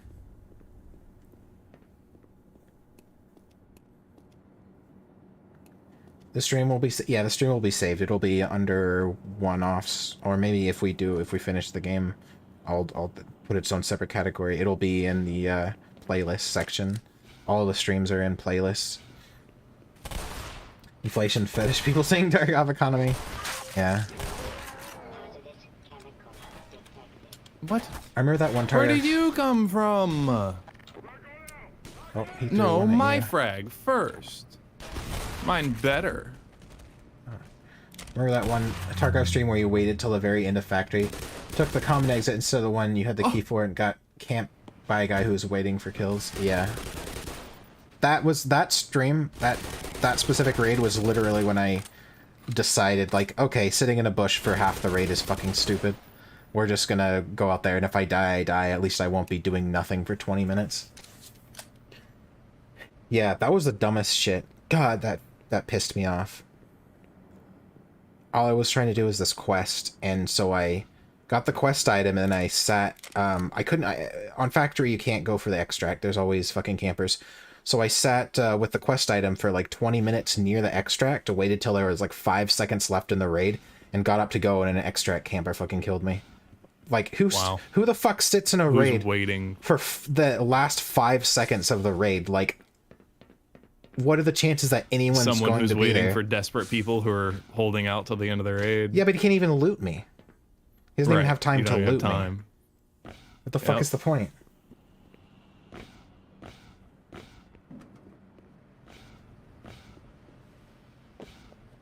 And the reason I went to that one instead of the other one is because the door, I had to pass by the office. I don't know if you're familiar with factory, but if I went to the other one with a key, I would have had to run in front of the office, which is where people like to fucking camp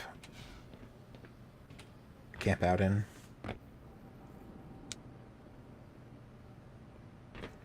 The Army AI in Black Mesa is nothing to fuck around with. Yeah, I know, they're very mean. Very rude. Wine or beer? I like both, but I don't like wine or beer. Gosh. So, beer tastes like grass juice because it's made out of grass, and wine tastes like sulfur. I don't know if they put sulfur in it or what the fuck they put in it that makes it taste like sulfur, but it tastes like fucking sulfur. So I don't know why people like beer or wine, really. Oh, these ones don't break when you turn them sideways. Oh. Okay. The only beers that I have had that I like are like not typical beers. They're like sours. I like sours. This ain't your grandma's beer. Yeah. Bad wine has that taste? No, I've tasted wine that people are like, this is good wine, this is just this, and it was fucking sulfur. So Cothrix has notoriously been to a fancy wine tasting and left reviews of the fancy wines. Yeah. That's one of my favorite fucking things. That did happen. And I also remember I grew up in California on the Fry wine, where Casey Fry, if you know who that is. Mm-hmm. As one of the kids. He wasn't, when I lived there, he wasn't born yet, though. It was mostly hanging out with his brothers.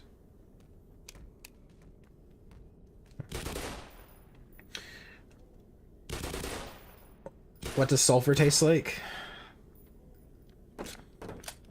rotten eggs? That's a fucking trick question. Yoshi asked that. He just wanted to say stinky, eggy farts. Oh. That's all he wanted. I know your fucking game. You can't fool me. These look like rocket thrusters. PUBG Metro Royale doesn't have campers so much anymore, really. Just a bunch of retards running around with max gear they spawn in and using mods. Makes armor and weapon godly. What is PUBG Metro Royale? What are you talking about? Campers. It's a battle royale.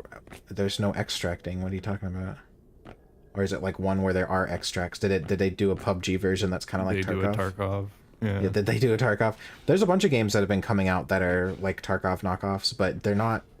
They're like Tarkov, but like Tarkov from like 3 or 4 years ago when there wasn't as much content and it wasn't as developed or refined. So why the fuck would I play those? As soon as one comes out that like fixes some of the main problems Tarkov has, then I'll try it. But everyone I've seen that's like a Tarkov ripoff is just looks like worse Tarkov.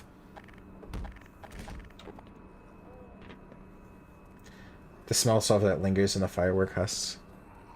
Oh, there's free shit down there. Oh. Jump in, scavenge shit, get killed by assholes. It's a new mode that rips off Tarkov. Is it good though? It doesn't sound like it's good. I think he was playing Tarkov. Who? The man who was screaming to death. Oh. Is that the noise you make when you play Tarkov? Yeah. Shit.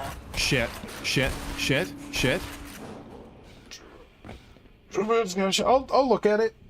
That sounds kind of interesting. I did like PUBG a lot because it was it was like a realistic shooter, but it wasn't so autistically realistic that it wasn't fun to play. I liked PUBG a lot. I think I stopped playing PUBG when I died 3 times in a row to random fucking bugs. Yeah. Survival game meets Tarkov raid. What's up, Remember Tarkov? when they wanted to make Battle Royale esports out of PUBG? And I was like, this game is not capable of being an esports game because it has 0 consistency. Like, that's part of what makes it fun to play as a casual game. That's why I want to play it, because it's not the same fucking thing every time. Yeah. Tarkov is supposed to be a survival game, but they got way too autistic with the guns, and that now everybody has, like, top-of-the-line military equipment that all, like, shoots laser beam accurate and penetrates through 3 people and a steel wall, you know? So it's like, okay, this isn't a survival game anymore, it's like a military sim, but kind of a shitty one. Oh, geez, literally the biggest asset flip. Metro Royale.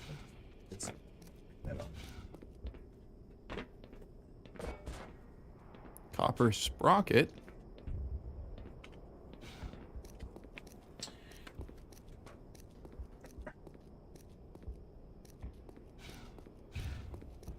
Jump in, scavenge shit, get killed by assholes. But that's like the best game loop. I like going in. One thing I don't like about Tarkov is just that I know that other people are going to be there. One thing I liked about DayZ was that there's a feeling of like you didn't know if other people were going to be around, right? So not everyone was always on guard 24/7, right? It was more relaxing because like you mostly play like no one's around until you hear someone. Where in Tarkov, it's like, I know people are around me all the time, so it's just non-stop anxiety. So yeah, I like DayZ. And DayZ, it was rare enough, it wasn't super rare, but it was rare enough to run into another person that you didn't automatically just shoot on sight. It was like, hey, this could be a fun interaction. I mean, VoIP helped with that too, so that's a thing. But they're adding VoIP to Tarkov, so I don't know what that's going to do to the game. It might totally change how people play it. If people actually use VoIP, I might consider playing it, because that's one thing that it desperately needs. God, there's how much. Or it might just get worse, so who knows? Yeah, it might get worse. It might just get because enough people play it now that there's like all these memes and stuff, so people might just meme on it constantly. How much would you pay to see Kindle fuck both Thistle and his mom, Vera? I really hope the scenario becomes fucking Christ canon.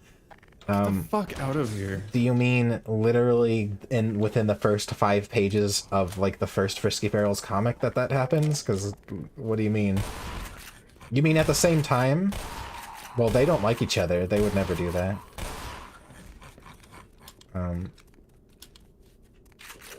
Thistle doesn't like okay, so Vera doesn't like Thistle because she's a griffin, so she just sees her as like a fuck toy, and you know, not a real mate for Kindle.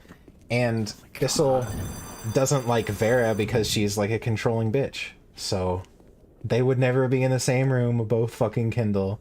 So don't even tell me about how that could be canon, okay? I really don't like it when you talk about the fucking lore of Frisky Ferals. Yeah.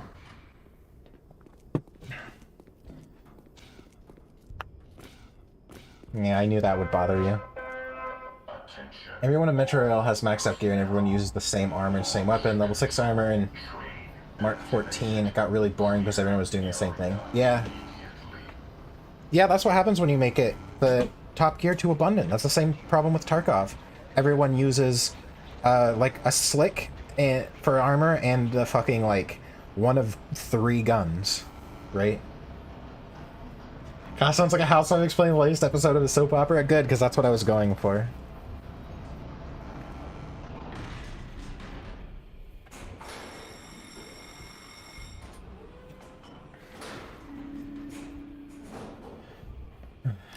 Not level 1 gold, 9 where you run through. Oh, Picadillo.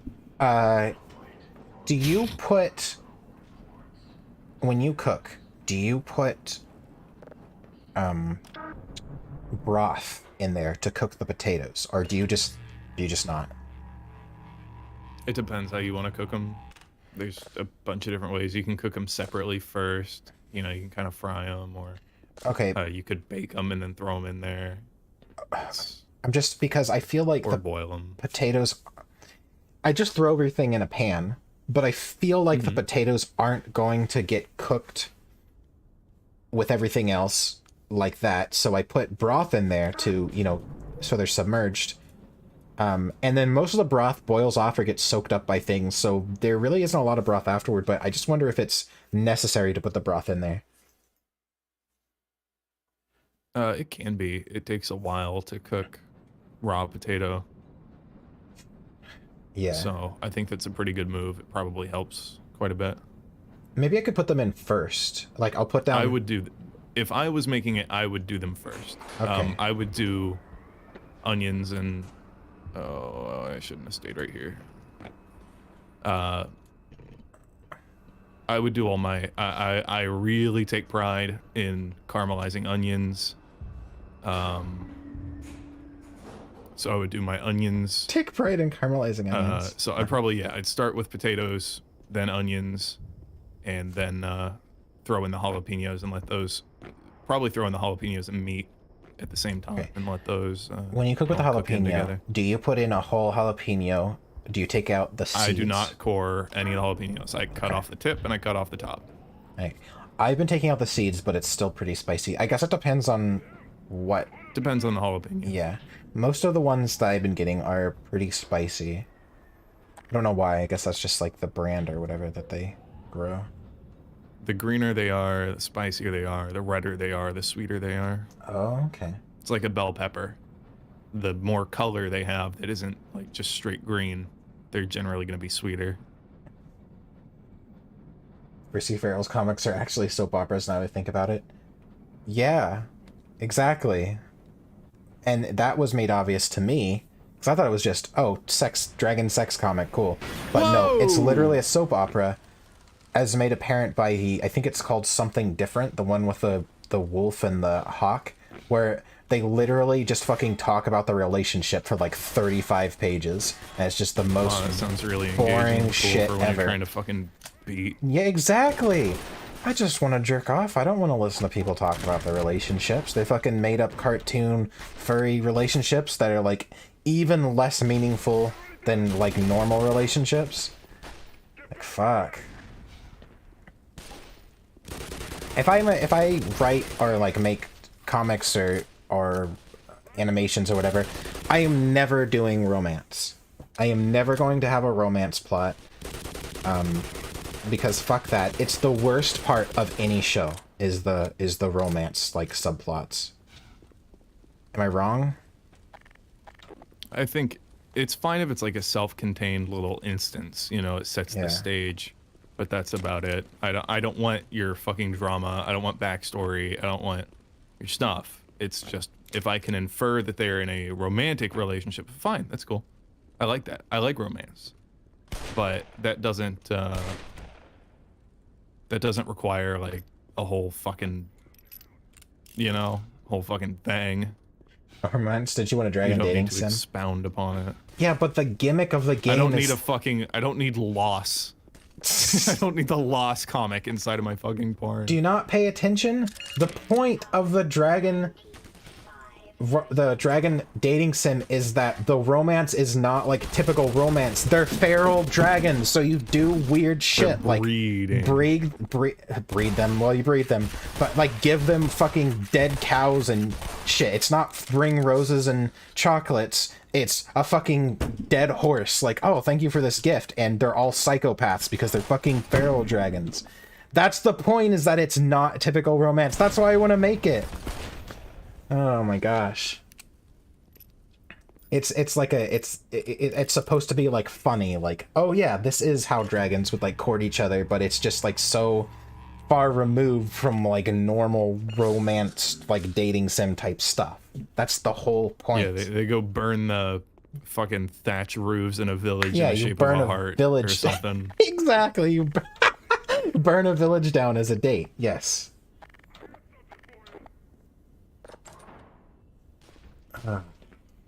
We on the surface, boys.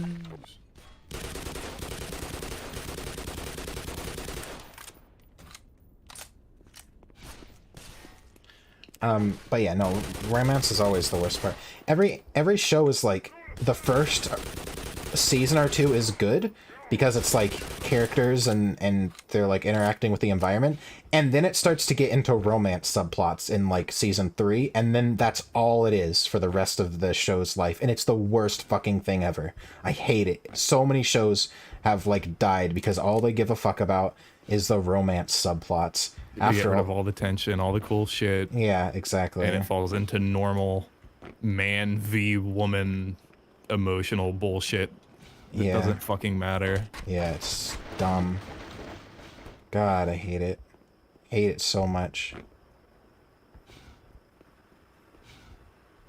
Dragons court each other the same way people in Kentucky do? I guess. I don't know that is Kentucky known for people burning down villages for their mating rituals? I don't know. Why Kentucky?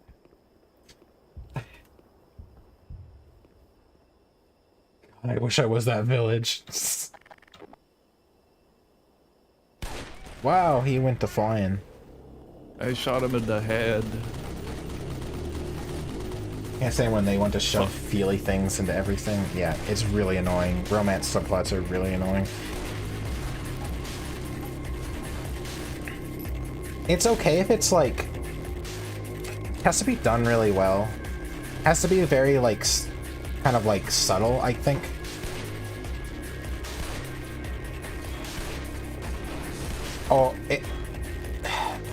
Or the point of it has to like say something about the character. Like, if there were episodes of Star Trek that were like, the plot was like about romance, but it usually, it had more of a point, right? Like, I guess the best one to think of is like one of the Data episodes where one of the, I don't know, engineers or something like falls in love with him. The point of the episode, it's a episode about romance, but the point is that he's an autistic robot and like doesn't have feelings. And that's like, it's about his character. You know, it's Right. not about fucking stupid romance The actual shit. Yeah. normal romance fucking cliches. And that stuff, that's fine. That was a great episode. Shit, there's more.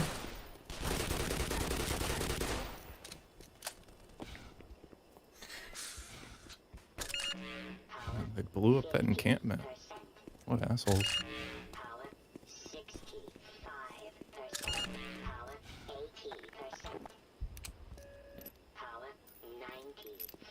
A Dragon Book describes dragon mating rituals as having them fuck during free fall, like climax, and scatter right before hitting the ground. That seems dangerous. Hello, Dex Lecrae. Wow, that's a long time no fucking see there. Goodness gracious. Here's romance. Romance is supposed to serve as character development, exploring how they react to such feelings. Yeah, but most shows it's just petty drama. Woman is mad because she's woman. Woman is mad because she's a dumb bitch. And that's the whole, that's how complex it is.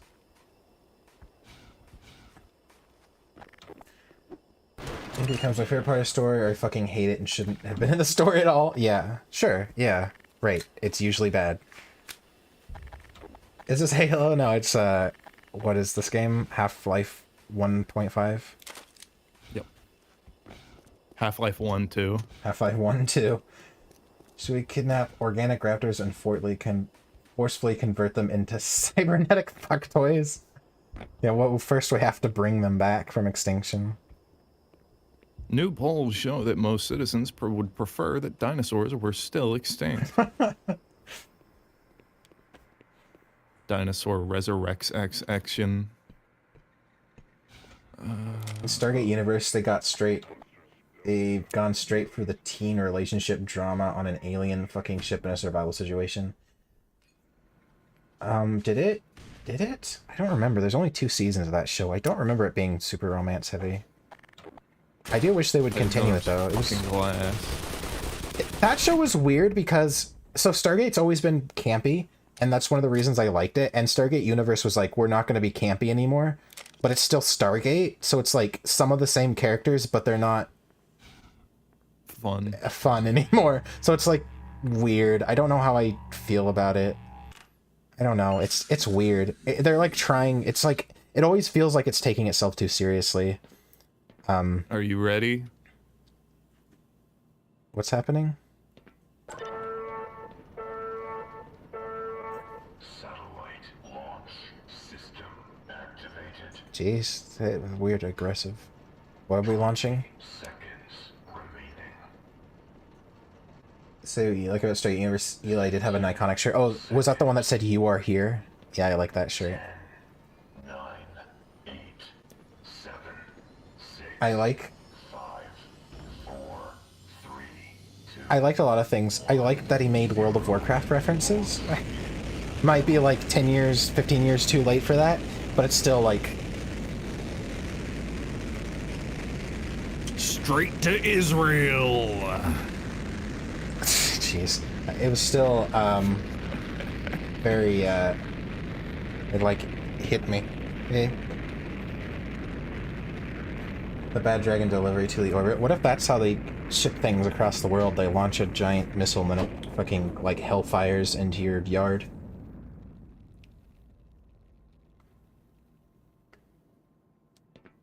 Yeah, to launch a missile for some reason. Oh, that's fun. I don't remember.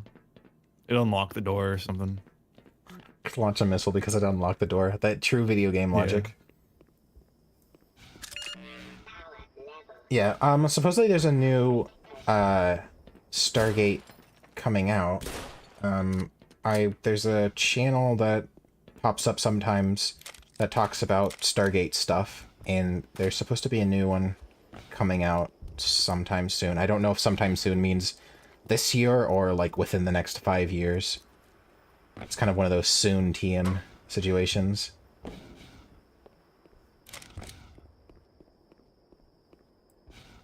All characters Stargate found Dr. Rush from Stargate University. What one was Dr. Rush? Was that the kind of bad guy doctor? Or wait, was that from fucking Battlestar Galactica? Can't remember. Can't remember my shows, my sci-fi shows from each other. British bad guy doctor. I don't remember. There's a new Stargate coming out. Yeah, I've been watching some things talking about it. But I think the only person who wants to do it again is the guy who plays Daniel Jackson. There was a podcast I was listening to with him and some other guy who's like a writer on SG-1, and they were talking about it.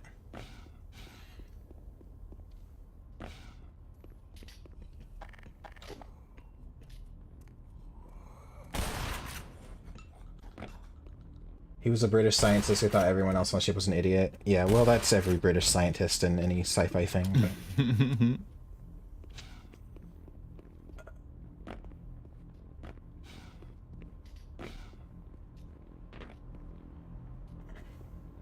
everyone else on the ship was an idiot, yeah.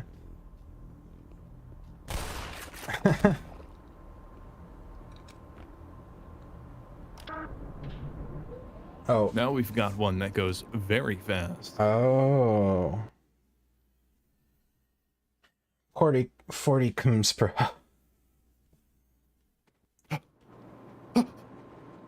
We did it. We beat on a rail. I never knew the loss of a parent would make me horny for bitchy dragoness. It's truly an odd existence, isn't it? Jeez. I don't know. I guess that's one way to cope.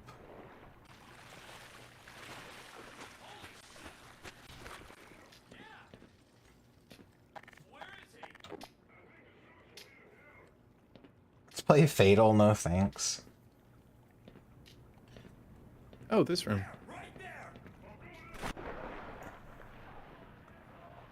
Race for Lacey to start. Probably forgot the Enterprise. Wait, what? Enterprise crew is supposed to be the elite of the elite?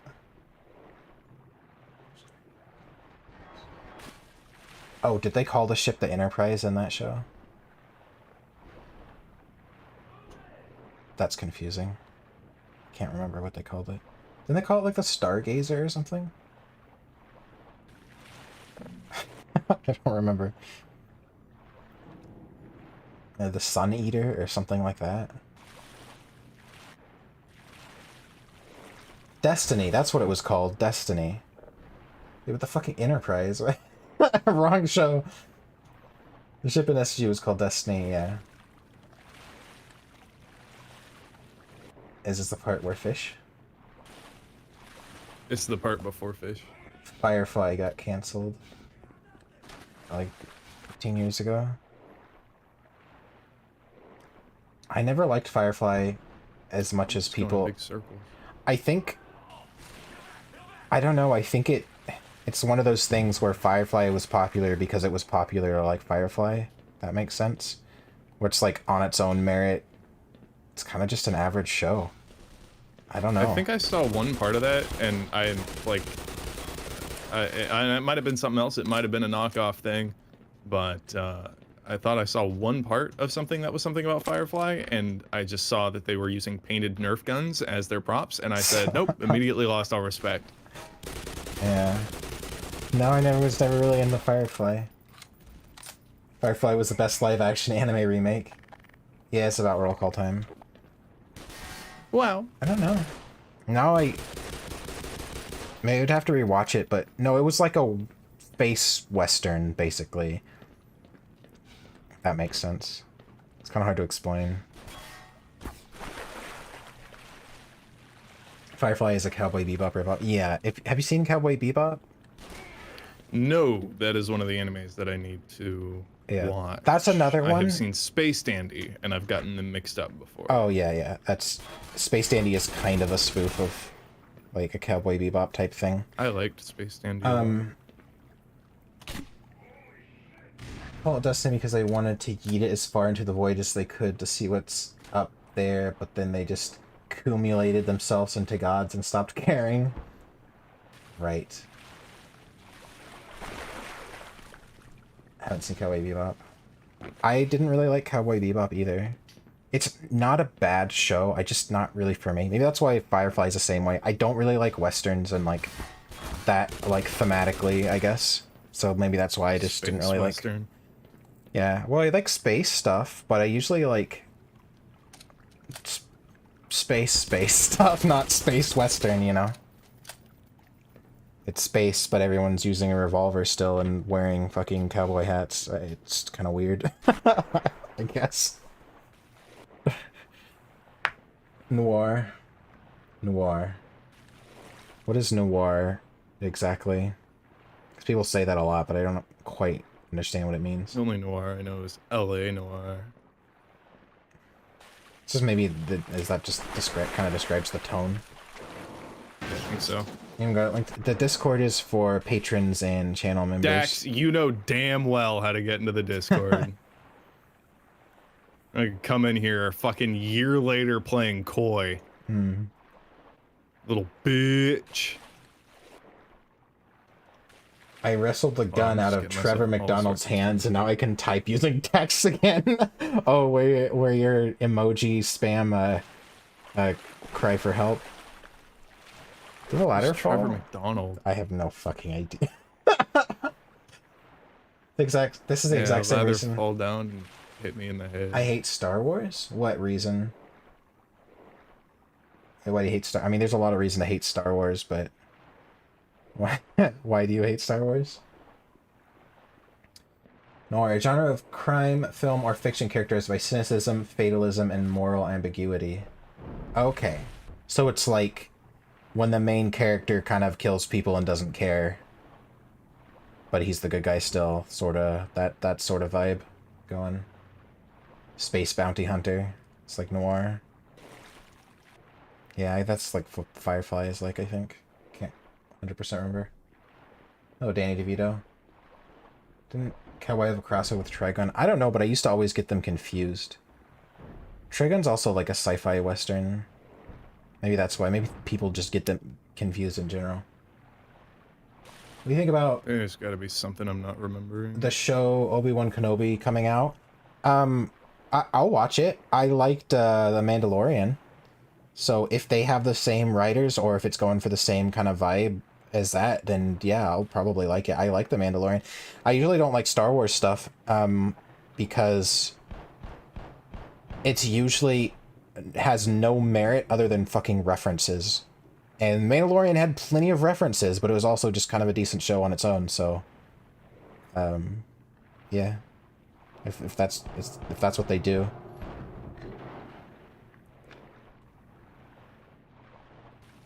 Oh, like how space magic shit, how it's space fantasy instead of just being space. I actually like that about Star Wars, though. It's kind of unique in that there aren't a lot of science fantasy things. I like space magic. I don't like a lot of things about Star Wars. I wanted to make my own. If I was to make a sort of any sort of sci-fi thing, it would be space. It would be science fantasy, where they like the crew. They're in space, but it's like powered by magic or something. Dark fantasy. Dark fantasy. Sci-fi is for losers. Weren't you a big Stargate fan? You were just talking about Stargate. Sci-fi is for losers.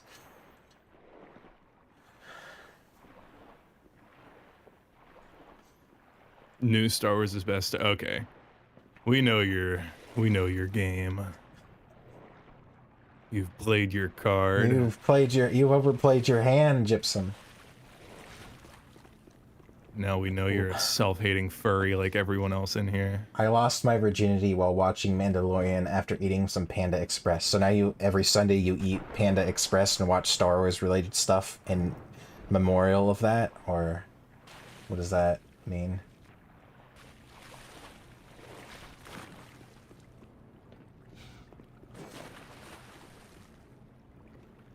Why should sci-fi magic be segregated? Isn't the whole Lovecraft mythos built around combining the two? Kind of, yeah. Let's look for like other dimensional. I always thought. It's more just fantasy. It just holds a special place in your life. Mandalorian and Kung Fu Panda. What's it called? Panda Express? Kung Fu Panda Express.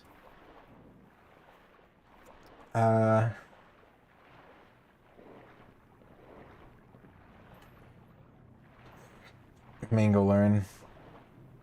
It's good. It's a bit campy. It takes itself a little bit too seriously for how campy it is, but it's not very campy. It's hard to explain. It's not super campy, but it's a little bit campy, but it doesn't think it's a little bit campy, if that makes sense. So, like, I'm the Mandalorian. You know, like, fucking, okay, we get it. I don't take my helmet off because I'm the Mandalorian. I'm so fucking cool. You can't make me come. I'm so fucking cool. I never take my helmet off. That's how I roll. It's like, okay. But that's kind of just Star Wars in general. Like, it's kind of cringy, but it also takes itself seriously at the same time. And it's just like fucking, that makes it even more cringy, I guess.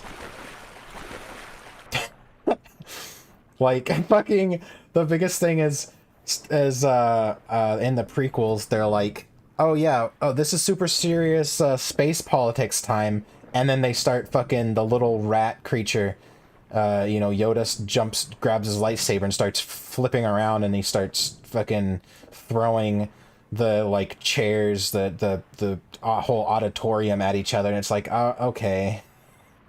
That was super serious space politics time goes into fucking anime, you know? It's like, God. Okay, either I'm retarded or colorblind. Do I need to use boxes? I didn't think the boxes would work because the boxes break. Imagine the smell inside that helmet. Yeah, no kidding. Yeah, well, it's just weird. It's just, like, not really explained. If they said something that made sense, be like, oh, it's part of my code. I never take off my helmet. Okay, that's dumb. Why is it part of your... Like, if there's a reason for it. I don't think they give a reason, though. It needs to be a reason. If it's something weird, it needs to be a reason. You don't have to over-explain everything in your universe, but if it's something fucking kind of weird and, like, not beneficial, basically. I guess the obvious thing would be no one knows what he looks like, but it doesn't matter because he's always in his fucking... If he can never take the helmet off, then they know what he looks like because he's in the fucking armor, you know? Right. They'll never see my face. Yeah. Your face is your helmet if you always wear the helmet. We don't know what the murderer looks like, only that he always wears a San Diego Bears ball cap. Like, oh, well, you know. Yeah. There you go. I don't know. I guess I'm just retarded. I don't think there's any more boobles for me to grab. Did you do it wrong? What'd you do? Well, it's like a physics puzzle, but... Did you release? Yeah, I don't think there's any more barrels. I even stuffed a box in there for good measure. Gee. Fuck me into a retarded.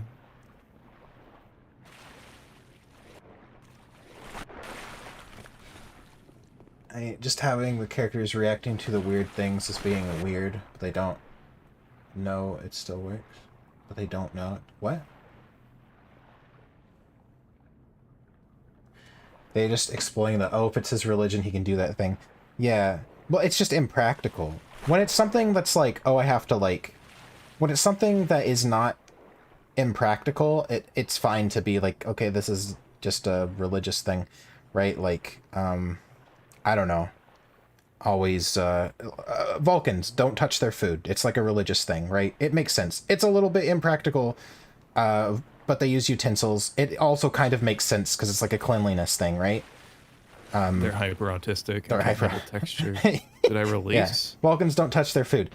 You don't. That's something fine. Something like I never take off my helmet is like fucking retarded. Like when it's kind of almost cringy. Like at points because it's like when he eats, he like lifts the helmet a little bit to like so only his mouth is exposed, and then he like eats. It's just like, what the fuck? Like, this is dumb. It makes no sense. How eat exactly? What is there for me to release? And it's just super impractical. Like, you can't like be around allies. Sleep with helmet on? Yeah, sleep with helmet on. Exactly. It's weird. And I know we can. It's air conditioned. He can take it off. Soft rain ASMR thunder sounds 24 hours. He's watching YouTube videos. He's reading the new Frisky Ferals comics. Yeah, but if he's around allies, he can't take his helmet off, which is like the only thing I ever feel is recoil.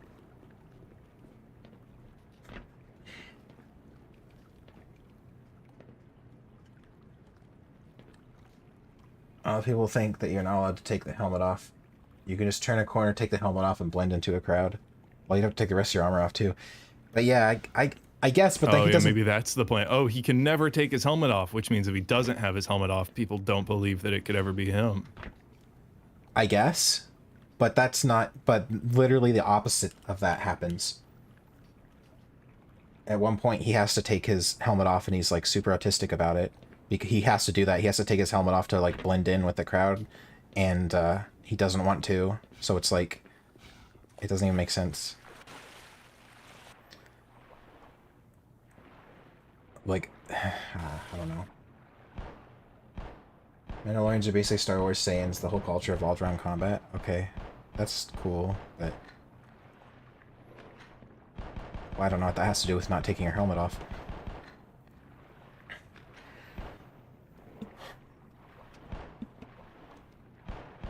Do you press the button? The big button? Or the big lever? There's a big lever on that. Did you try that? On this? Yes, the big lever.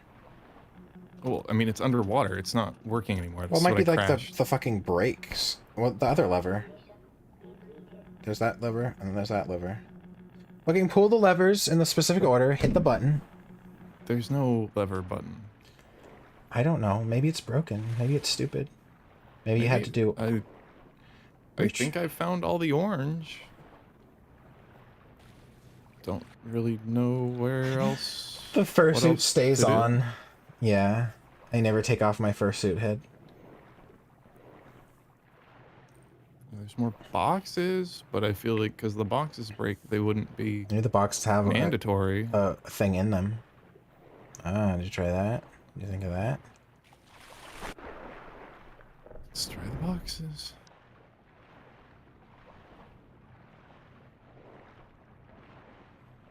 Stack the boxes to jump. Well, I feel like the platform is supposed to go uppies. I suppose I could stack the boxes to jump. There's nothing breaking the rules. Let's do roll call.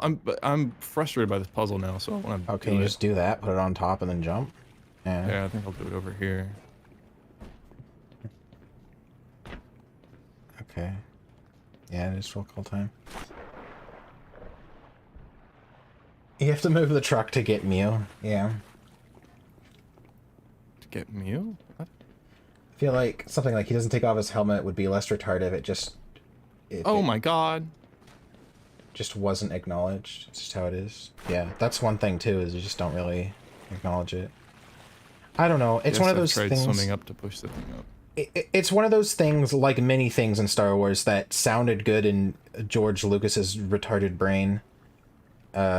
But is not that good in practice. Like, George Lucas comes up with a lot of ideas. Not all of them are good. You know? Where'd my fucking jump go? Cunt? Physics. Alright, I'm gonna call out some names. Wow. So we're gonna do a roll call. It's gonna be quick, though. To be honest, I really struggle with the, saying something special about each person. That's a Jasky thing. I'm just gonna say your names. And thank you I think there's an invisible wall there. I'm just gonna say your names and thank you for coming. Unless, Jasky, you want to do roll call and say something about each person. It won't let me jump off. Brokey.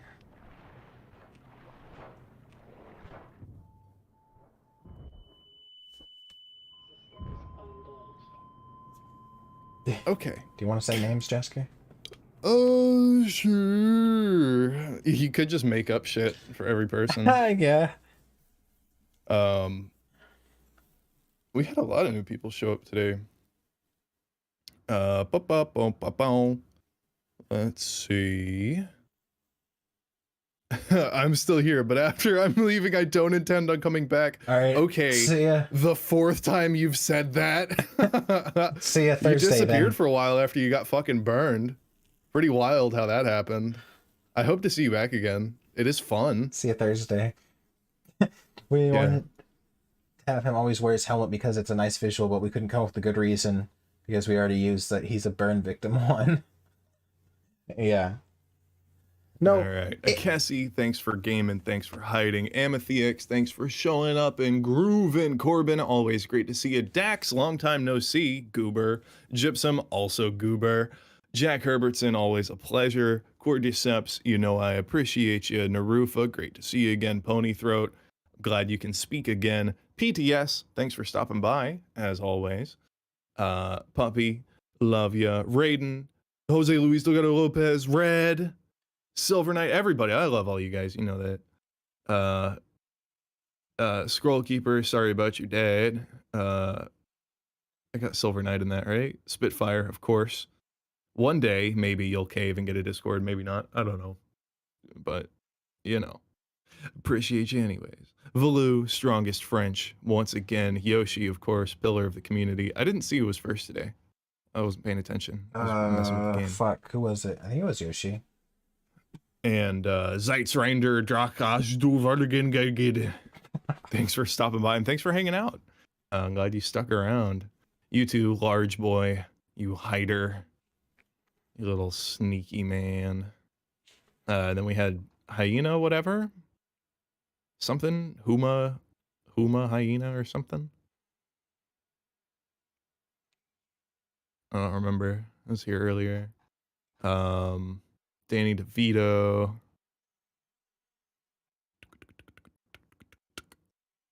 Yeah. Yeah. Speak now or forever hold your peace. Big star for hold your peeps. Hold your peeps.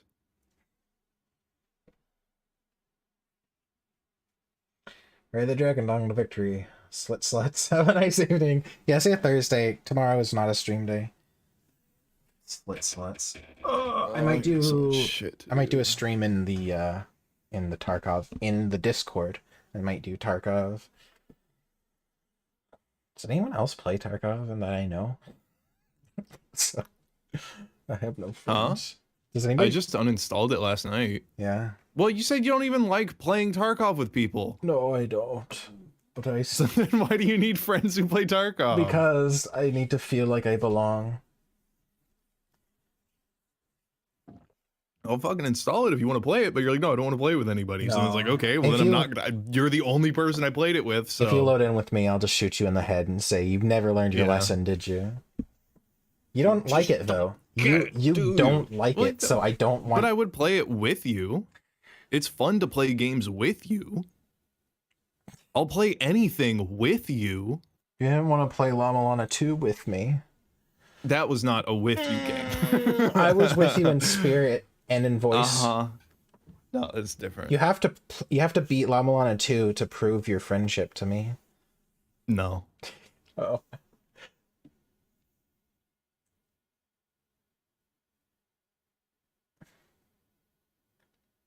I saw Tarkov just on uninstall it. Excellent experience.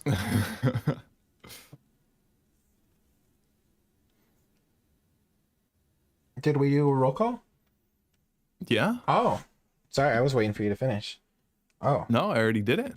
I heard some of it. It just goes by so fast. Favorite part of the day. Ending the stream. Oh, wow. Guess who wants to play with Koth? Oh, whoa.